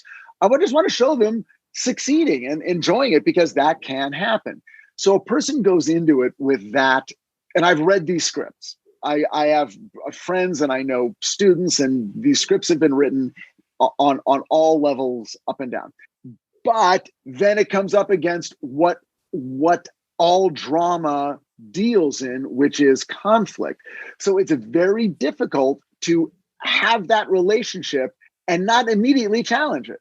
And you challenge it from within. You can challenge it from without, but you're going to also challenge it from within, because whether we like it or not, that's what the vast majority of the audience is going to be interested in. That's where you mine the drama. Yeah, it's like, well, this can't possibly work. And if you're going to tell me it works perfectly and there's no problems and no one's got a problem with it, then I'm significantly less interested. And then it's like, oh, but we can't do this. And then in episode 3, show that it doesn't work, because then we're blowing our mission statement, and now it's just a fucking love triangle, and that's every show. So what's the point? So who makes this show then? Someone who's in a throuple? Well, I mean, but they could try. Well, my question to you is, the demands of drama are, where do you find your conflict then? Sure. Unless it is without. Unless we fall so in love with those 3 people, and we are so dedicated to the survival of these 3 people, and then a 4th shows up. And it's like, oh no! Why not just make essentially throuple supernatural? Why not just make throuple supernatural? Why not just give the conflict always from outside? Why not? Isn't that just supernatural as it is anyways? Like, I bet they were kicking themselves the whole time that those 2 guys were brothers in the script, because it would have been the best gay show of all time. Oh, the amount of incest fanfic. I have read, if there's this much, I've read this much. I mean, what? Colin, I need to get into Supernatural. I've only seen, Lauren showed me a couple episodes, and I really liked them. They're great. You could wallpaper Florida with the pages of incest. To the moon and back and there again. To the moon and back, and it has circled the earth 17 and a half times. But your point, though, is actually genius. What you do is you introduce a throuple, but the show's not about the throuple. The show is about their ghost hunters, and it can't be about the throuple. Secondarily, that they all fuck each other and they're having a good time. Richard, what we're really worried about is This is the idea, Richard. This is the idea, man. This is the best idea. Not only watch does this movie. No. Come on, TV extended narrative. Yeah. Okay, I'll watch the show. And you know what? Make sure it's on a streaming service I already subscribe to, because I'm not going to sign up for Bravo Plus. Is it on the nose? Is it on the nose to put your own TV show on your Plex server? Yes. No. It could be a Plex original. Yeah, I mean, look. Here's the thing, Richard. That's how you got to bait and switch. You got to bait and switch the audience immediately. Just don't even it ain't about that, right? That's what you say. It ain't about the fact that they all fuck each other when they're off camera or when they're at home alone. That's not what this is about. But the other problem is shows about thruples piss people off because it's like, wait, you get to fuck two people? Oh, the vast majority of monogamous 2-person couples that are like, well, fuck you. You get to be a throuple. You get to fuck two people. And I don't even care what the situation is or what it is. If for most guys, if it's 2 guys and a girl, they're like, well, I wouldn't want to be involved in that. If I'm going to have a throuple, it's going to be 2 chicks. And then even if it's that, then you're angry at that. Cause like, why does that dude get 2 chicks? I don't get 2 chicks. So then it's like, I don't want to, and the idea. But to be fair, this sounds like just like this, you know what this sounds like to me? And this is something that like, I prescribe to, like, you know what that is? That's tough shitism. I don't give a shit. That's your fucking, like, that is, like, it is not my job to fill that. It is not my job to carry or fill that chip on your shoulder. No, it is, because no one's going to watch your show, dude. And then your show's not going to stay on the air. So that is your problem, dude. Yeah, sorry. But is it my problem to cater to fucking the people like that? Well, no, because what you do is you go make your show for Crave TV or, IFP or whatever. I like Richard, dude. Richard went all hot. Richard got a little angry there for a moment. Richard let his anger. Richard let who he is as a screenwriter through. He's like, listen, they're not gonna watch your fucking show, okay? And then they're not gonna watch it, and then you're not gonna do this, and then they're gonna look at you and say, why are you working on this fucking show? And you're gonna be like, I don't know. 45 years later, there'll be a podcast about your show. Yeah, exactly.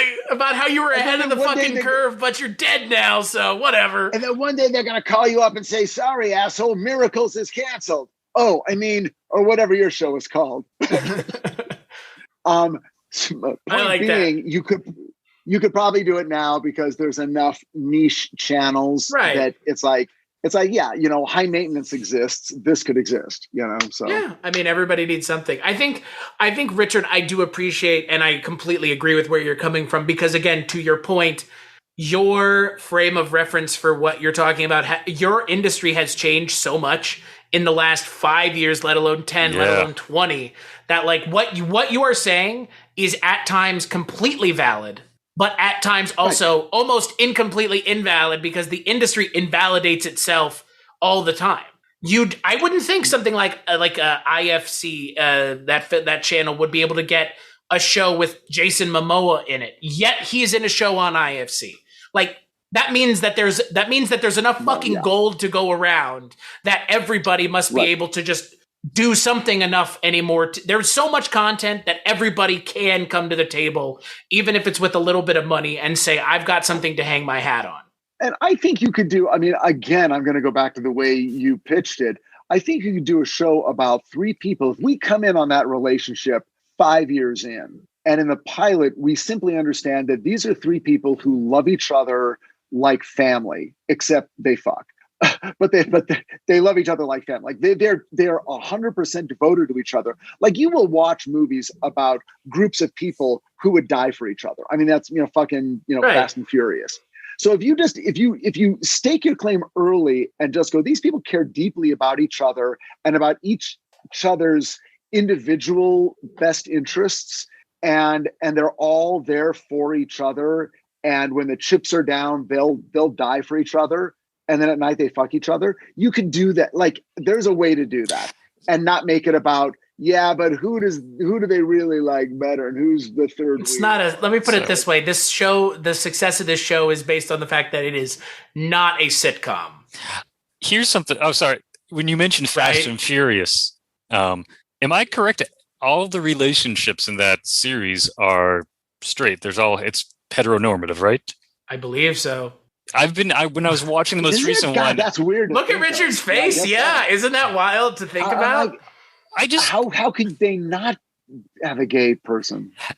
I don't. At this rate, with the amount of movies and at this day and age, I don't know. I didn't. When I was watching the most recent one, I started to ask that question. I guess I got to watch them all again to find out. But I could be wrong.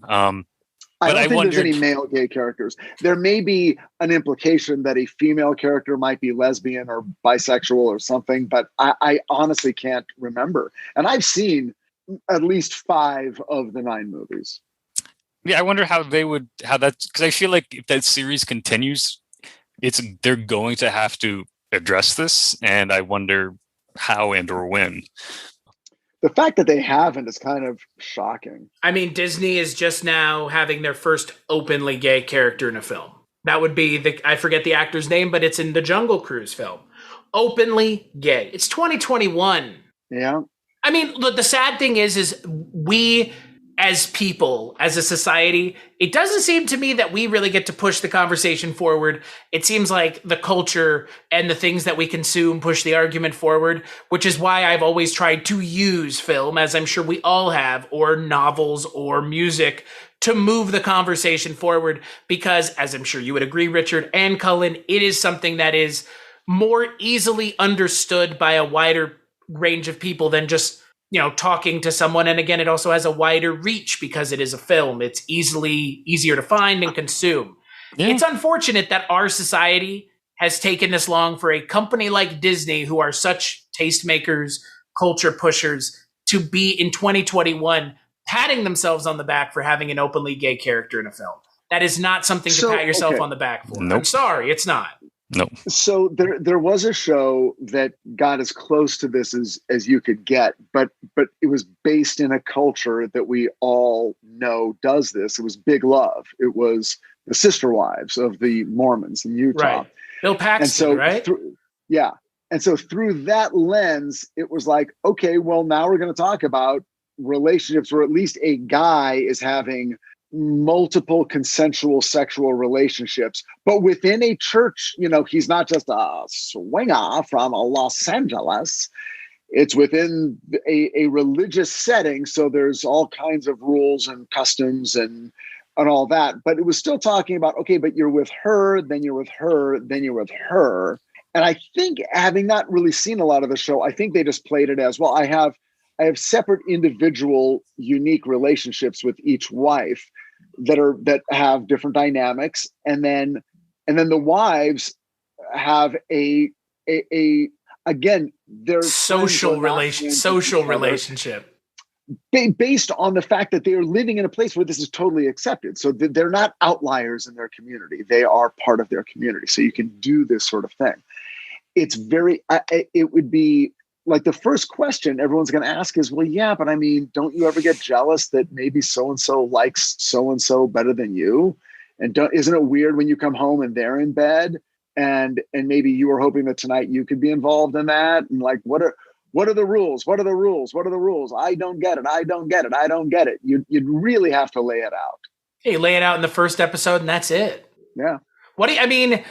Unfortunately, in this day and age, the way we should be viewing so much of this is, if this makes someone else happy, if this doesn't break the law, if this doesn't hurt anyone, themselves included in the process, we should not worry about what make other people happy, even if it's a polyamorous relationship.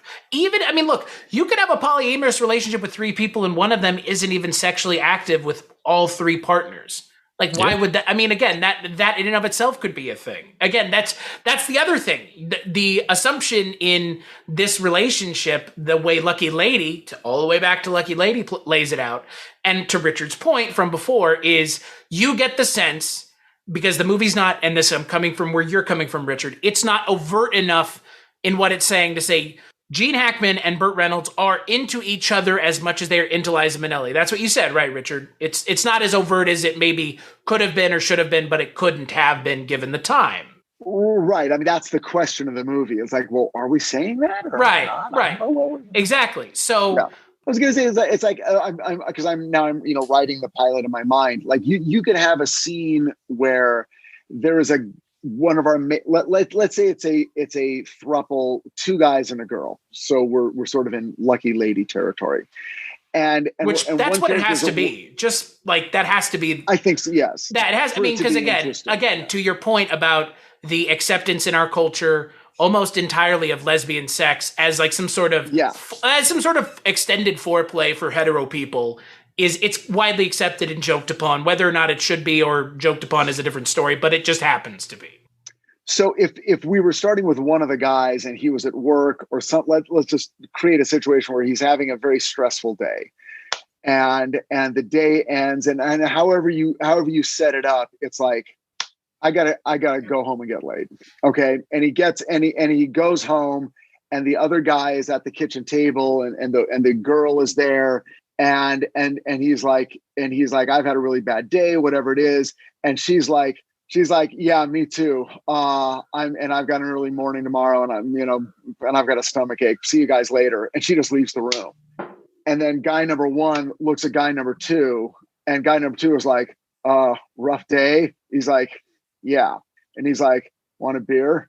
And the guy's like, yeah, maybe I do. And then it's like, oh, okay, right. There's an alternative here that's equal, and it's like, yeah, great. Let's do this. And whatever it is. And then you're just like, oh, okay. So we have seen like diagnostically, we've seen a situation we understand from a heteronormative male perspective. And now we're being told explicitly what the terms of this relationship are. That he came home, maybe he was thinking about her. That's certainly what we thought. She walked out of the room, but now these 2 guys are like, yeah, this is actually, this is not a step down. To our characters, this is normal.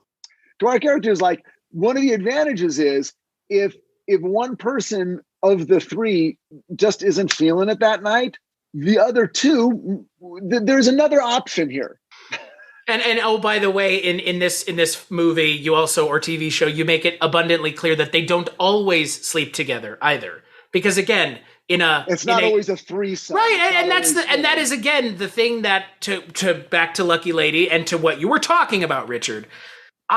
They don't, as you said, Richard. I would agree almost completely, but I agree more with Cullen. Given I think it is clear enough.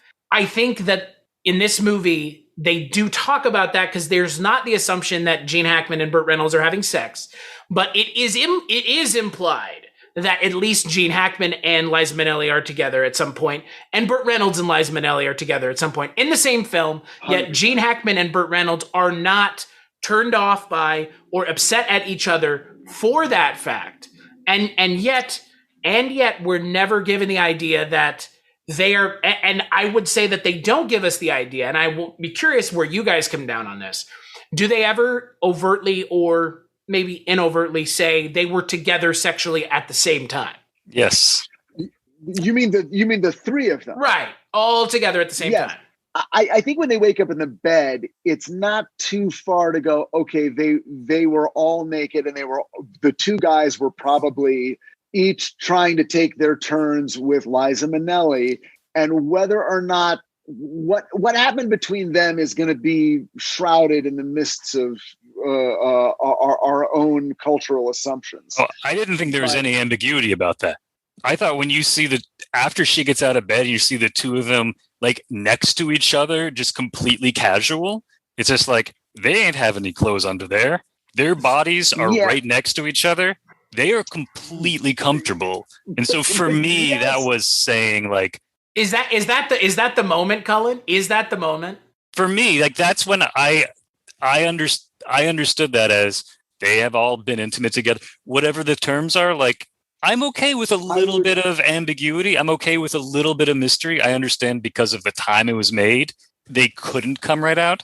But I'm okay with it, just the fact that it's like, this movie is like, this is their relationship, and that's not the drama. So I'm okay with that.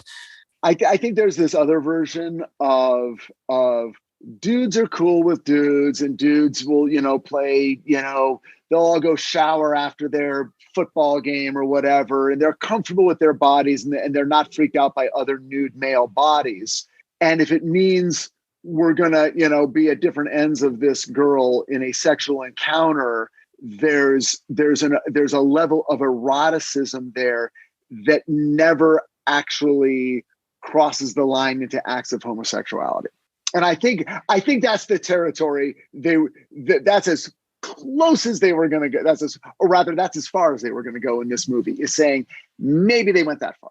So, Richard, I see where you're coming from with that interpretation, but I would say in this scenario with these characters, I don't agree. I think in this scenario, really? That's the way it's I think what I agree with Cullen. I think in this scenario, because Burt Reynolds is playing against type, I think that the case could be made because they're not both suave debonaires.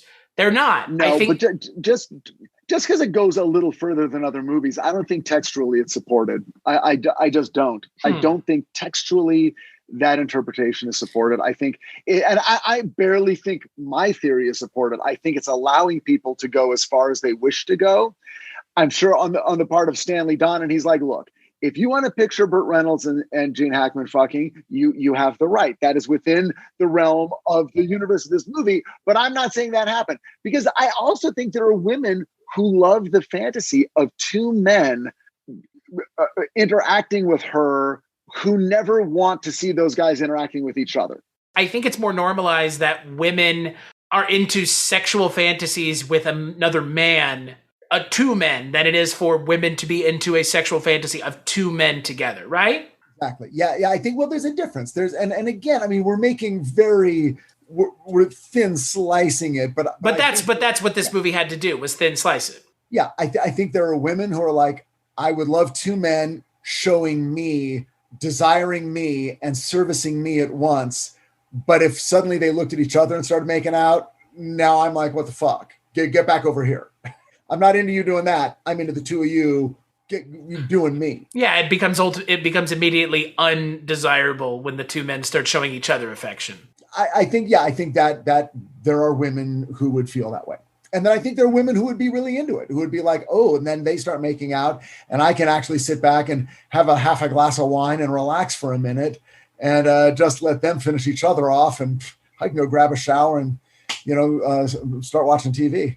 I mean, whew.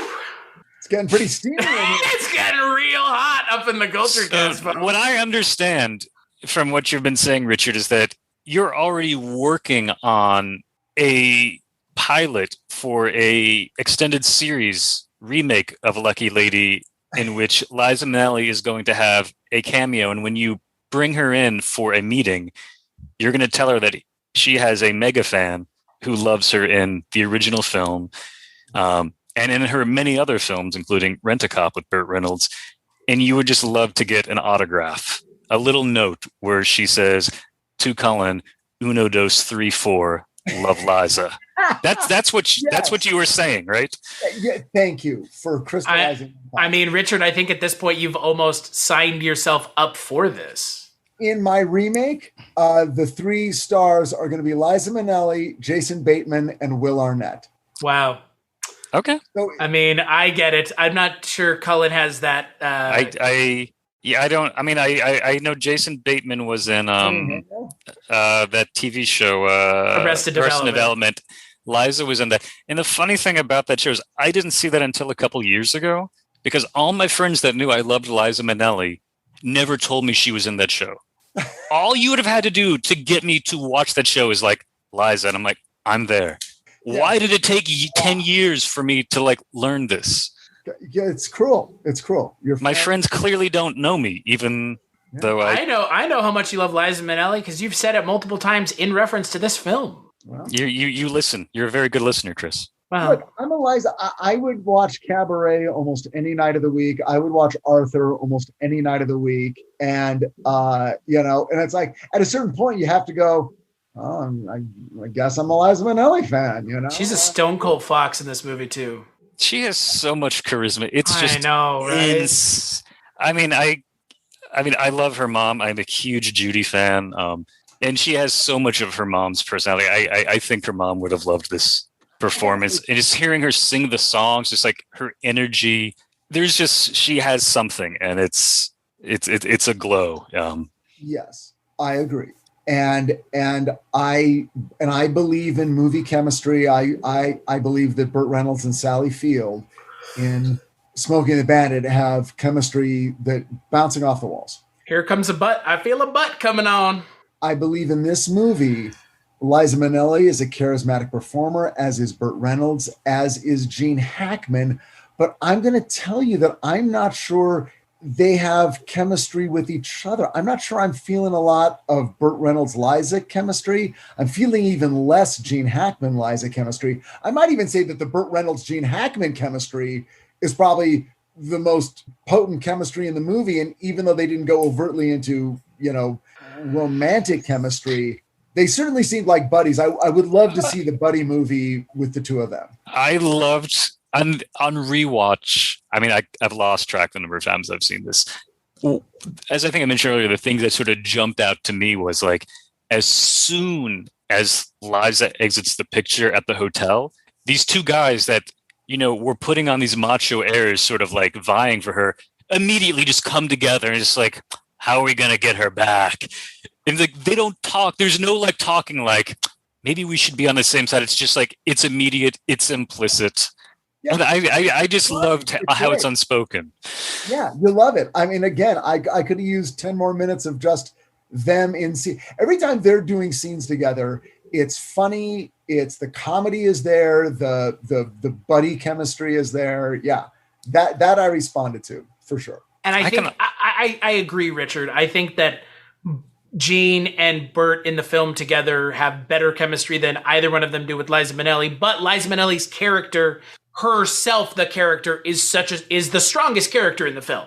Like, the relationship between Burt and Gene is fantastic, but Liza Minnelli's character, there's a reason that this film's original ending, I guess, was for those two to die and for her character to be essentially recounting this story later in life. And Liza Minnelli and Burt Reynolds both went to bat for that ending. They wanted that ending. Oh, that's terrible. I agree. I like this ending much better. I get it. I'm sure they were seeing something that we aren't, or they were feeling something, or maybe they were just like, I want these characters to be dead. I'm done with this, whatever. But that would have totally underserved this movie. And we would have been talking about how awful the ending of this movie was if that had been the ending. And as much as I love Uno, Dos, 3, 4, I would love for her character to have been 10% less ditzy and 10% more, I was always the brains of Harry's bar. And I am obviously smarter than these two guys.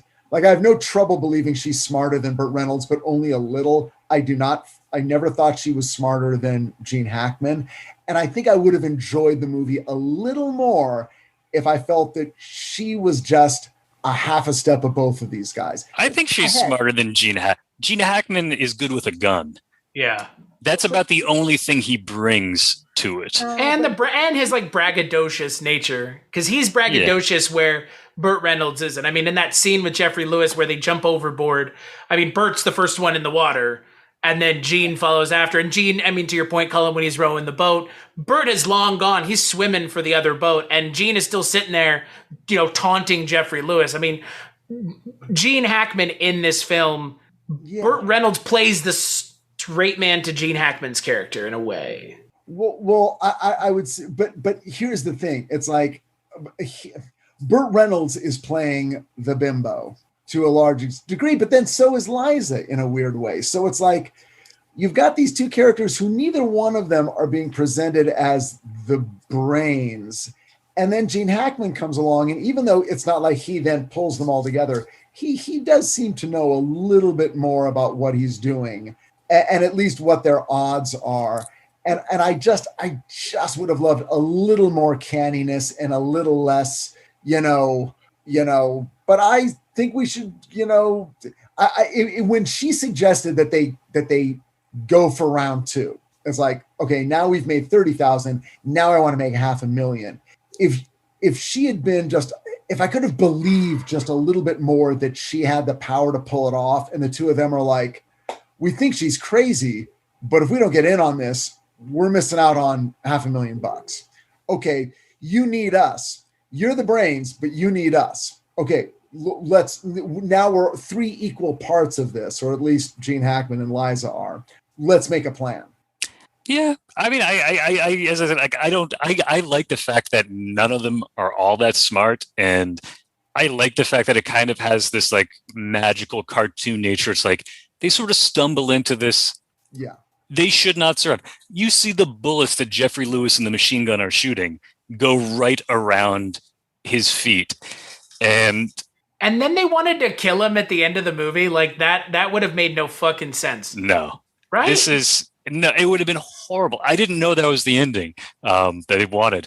I love the magical vibe. And that's why I was comparing it to a musical where there's this like amount of unreality and the characters sort of float through this.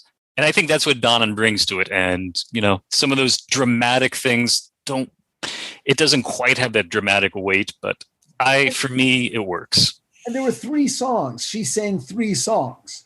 And so it was like, it's like 25% of a musical. Like add 5 more songs and make it a musical then, it's like, again, I think that also lent it a feeling of, wait, what are we right now? What are we?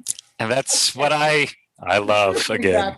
And at this point, it's not even worth complaining about, but yes. What's funny? If it had been a musical, you probably could have gotten away with Burt Reynolds and Gene Hackman's characters being right. Like then, a more overt wink to the audience, and had tons of cover. Oh my God! So one thing I did want to mention, since we're talking about sort of Burt's relationship with other actors, just in terms of like acting.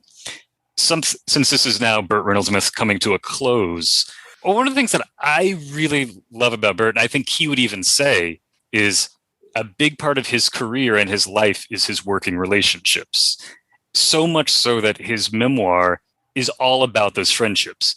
Each chapter is about somebody in his life.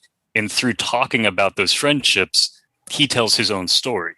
And he even says in the book, I could have had a better career with more prestigious movies.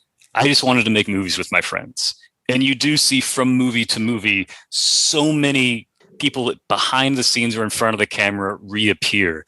And, he works with, Liza again years later. Hal Needham's the stunt guy on this movie, uncredited.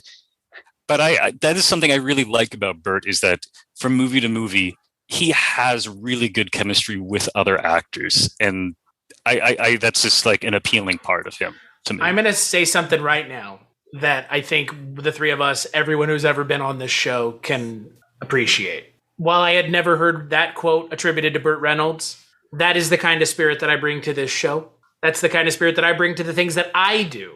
Because, I mean, again, my success in my life is measured by the relationships with people that I have, not by the amount of money that I have in my bank account. And I've said that before, and I'll say it again, and it's the truth. If you spend any amount of time talking to me off this podcast, the person that I am sitting here talking right now is more or less the person that I am in real life. It is not some act. It's not some fucking charade. I don't sit here and pretend to be something that I am not for the sake of entertainment.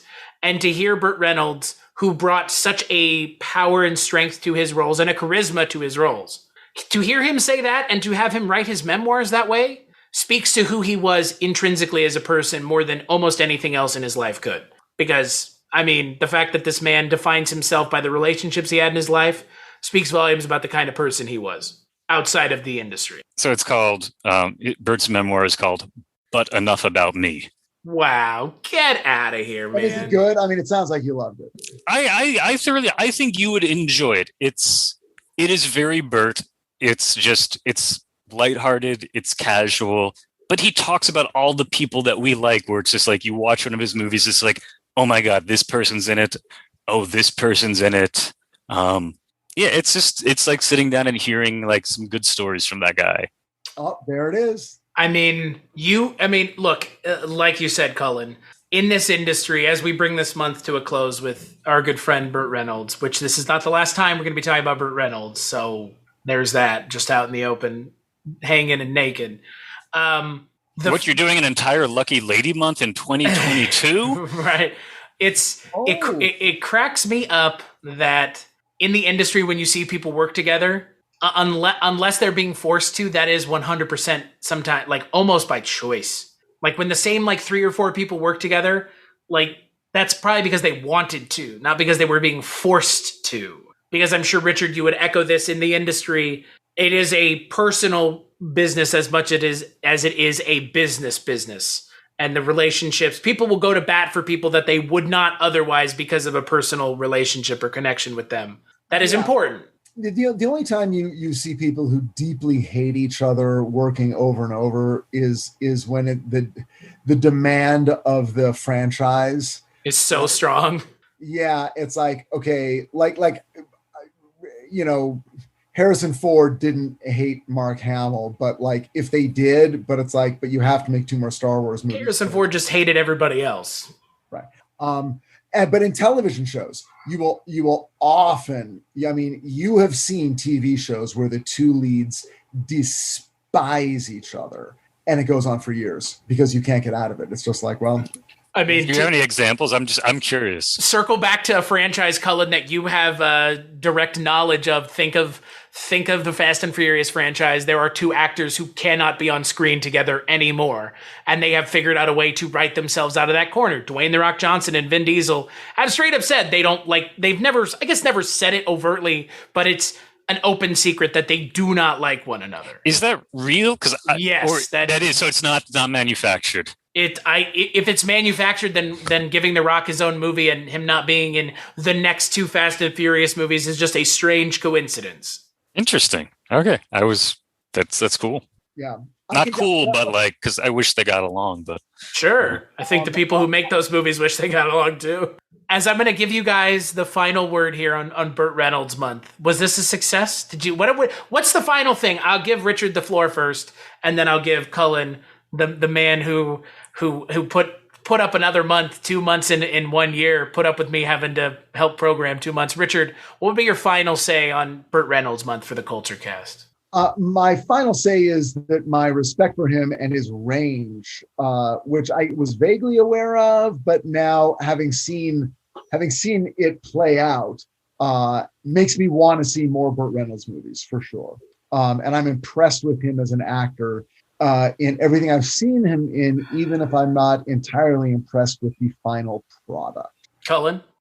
Yeah, I think it's been fun. It was nerve-wracking for me because I something that one loves very deeply or is invested in, it can be a little nerve, especially this film, because it doesn't have a lot of people like it. I honestly had no idea what you guys would think of it, but I think this was my favorite episode of the month.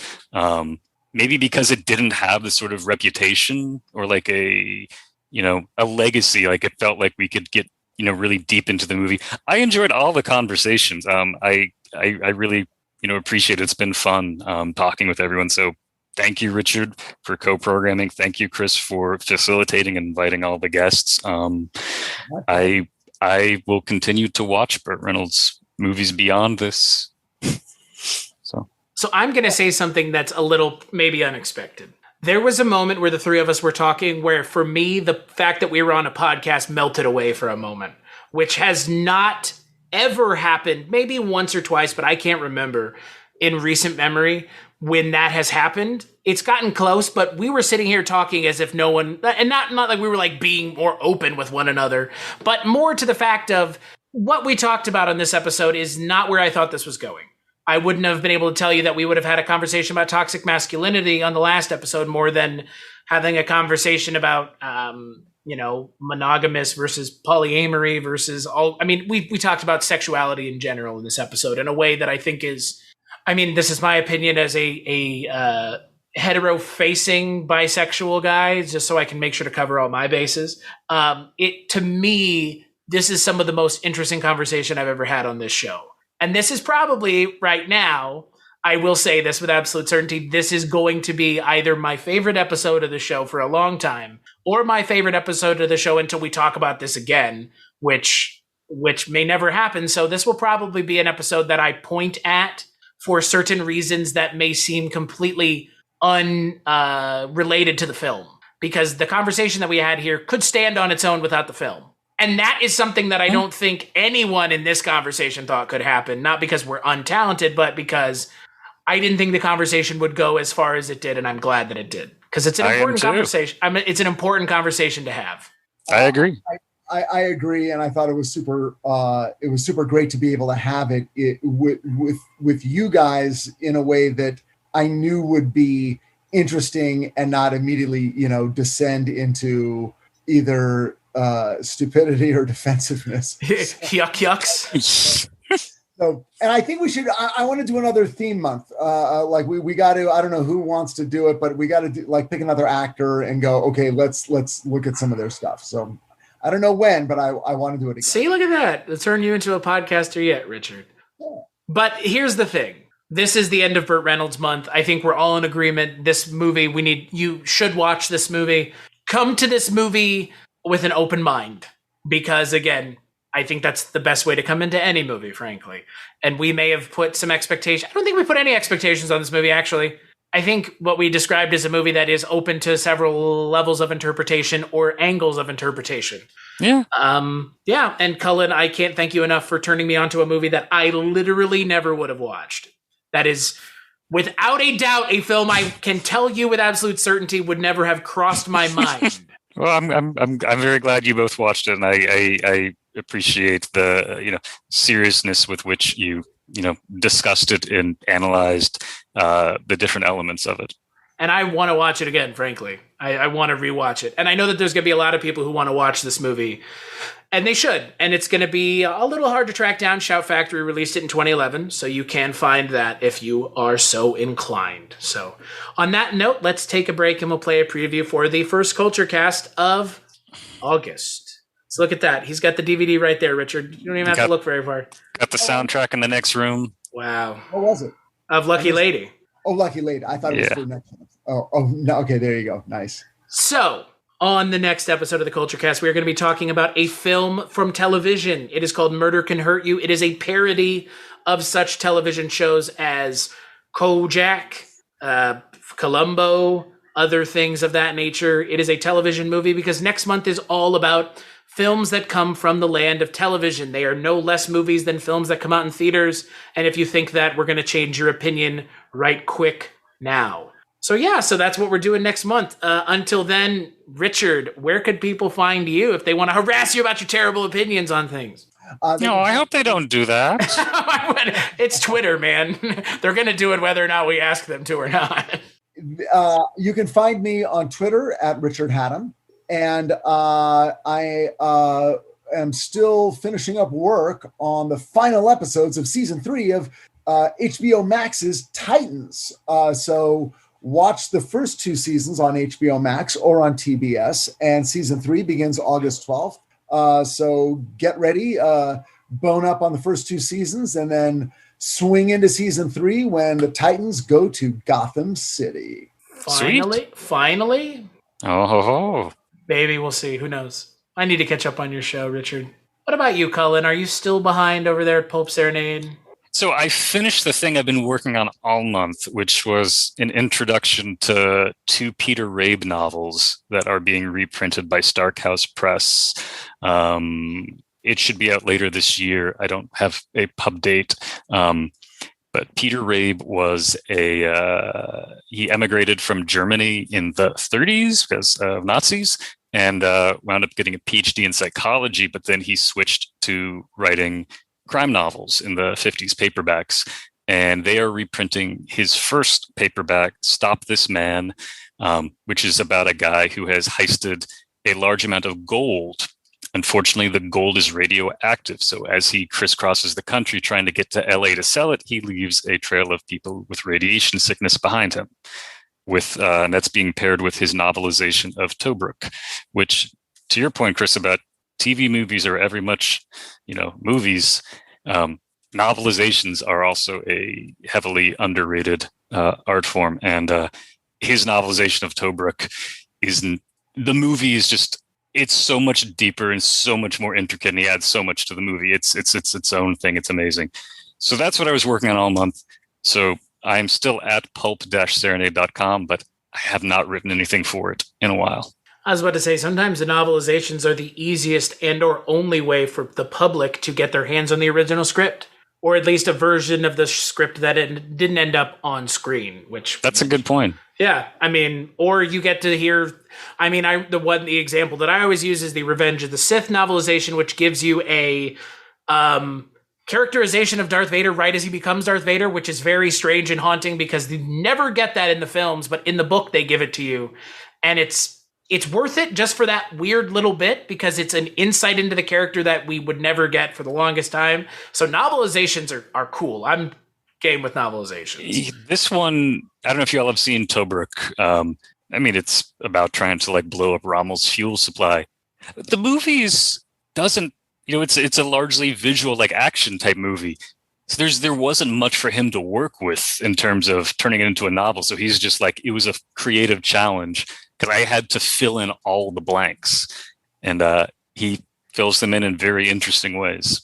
Yeah, I love novelizations. So I'm glad you echoed the TV movie thing because I know TV movies get not a bad rap, but they're just in a weird spot. So hoping to change some opinions next month. As for me, culturecast.com is where you can find this show. cstashy.com is where you can find me. Patreon.com is where you can find the show's Patreon if you want to give us $1.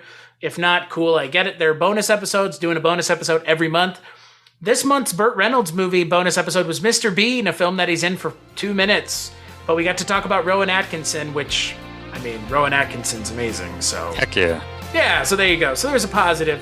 But yeah, as always, big thanks to Richard and Cullen for programming the month, for being here the entire month, for giving us some of the best shows of this show's run.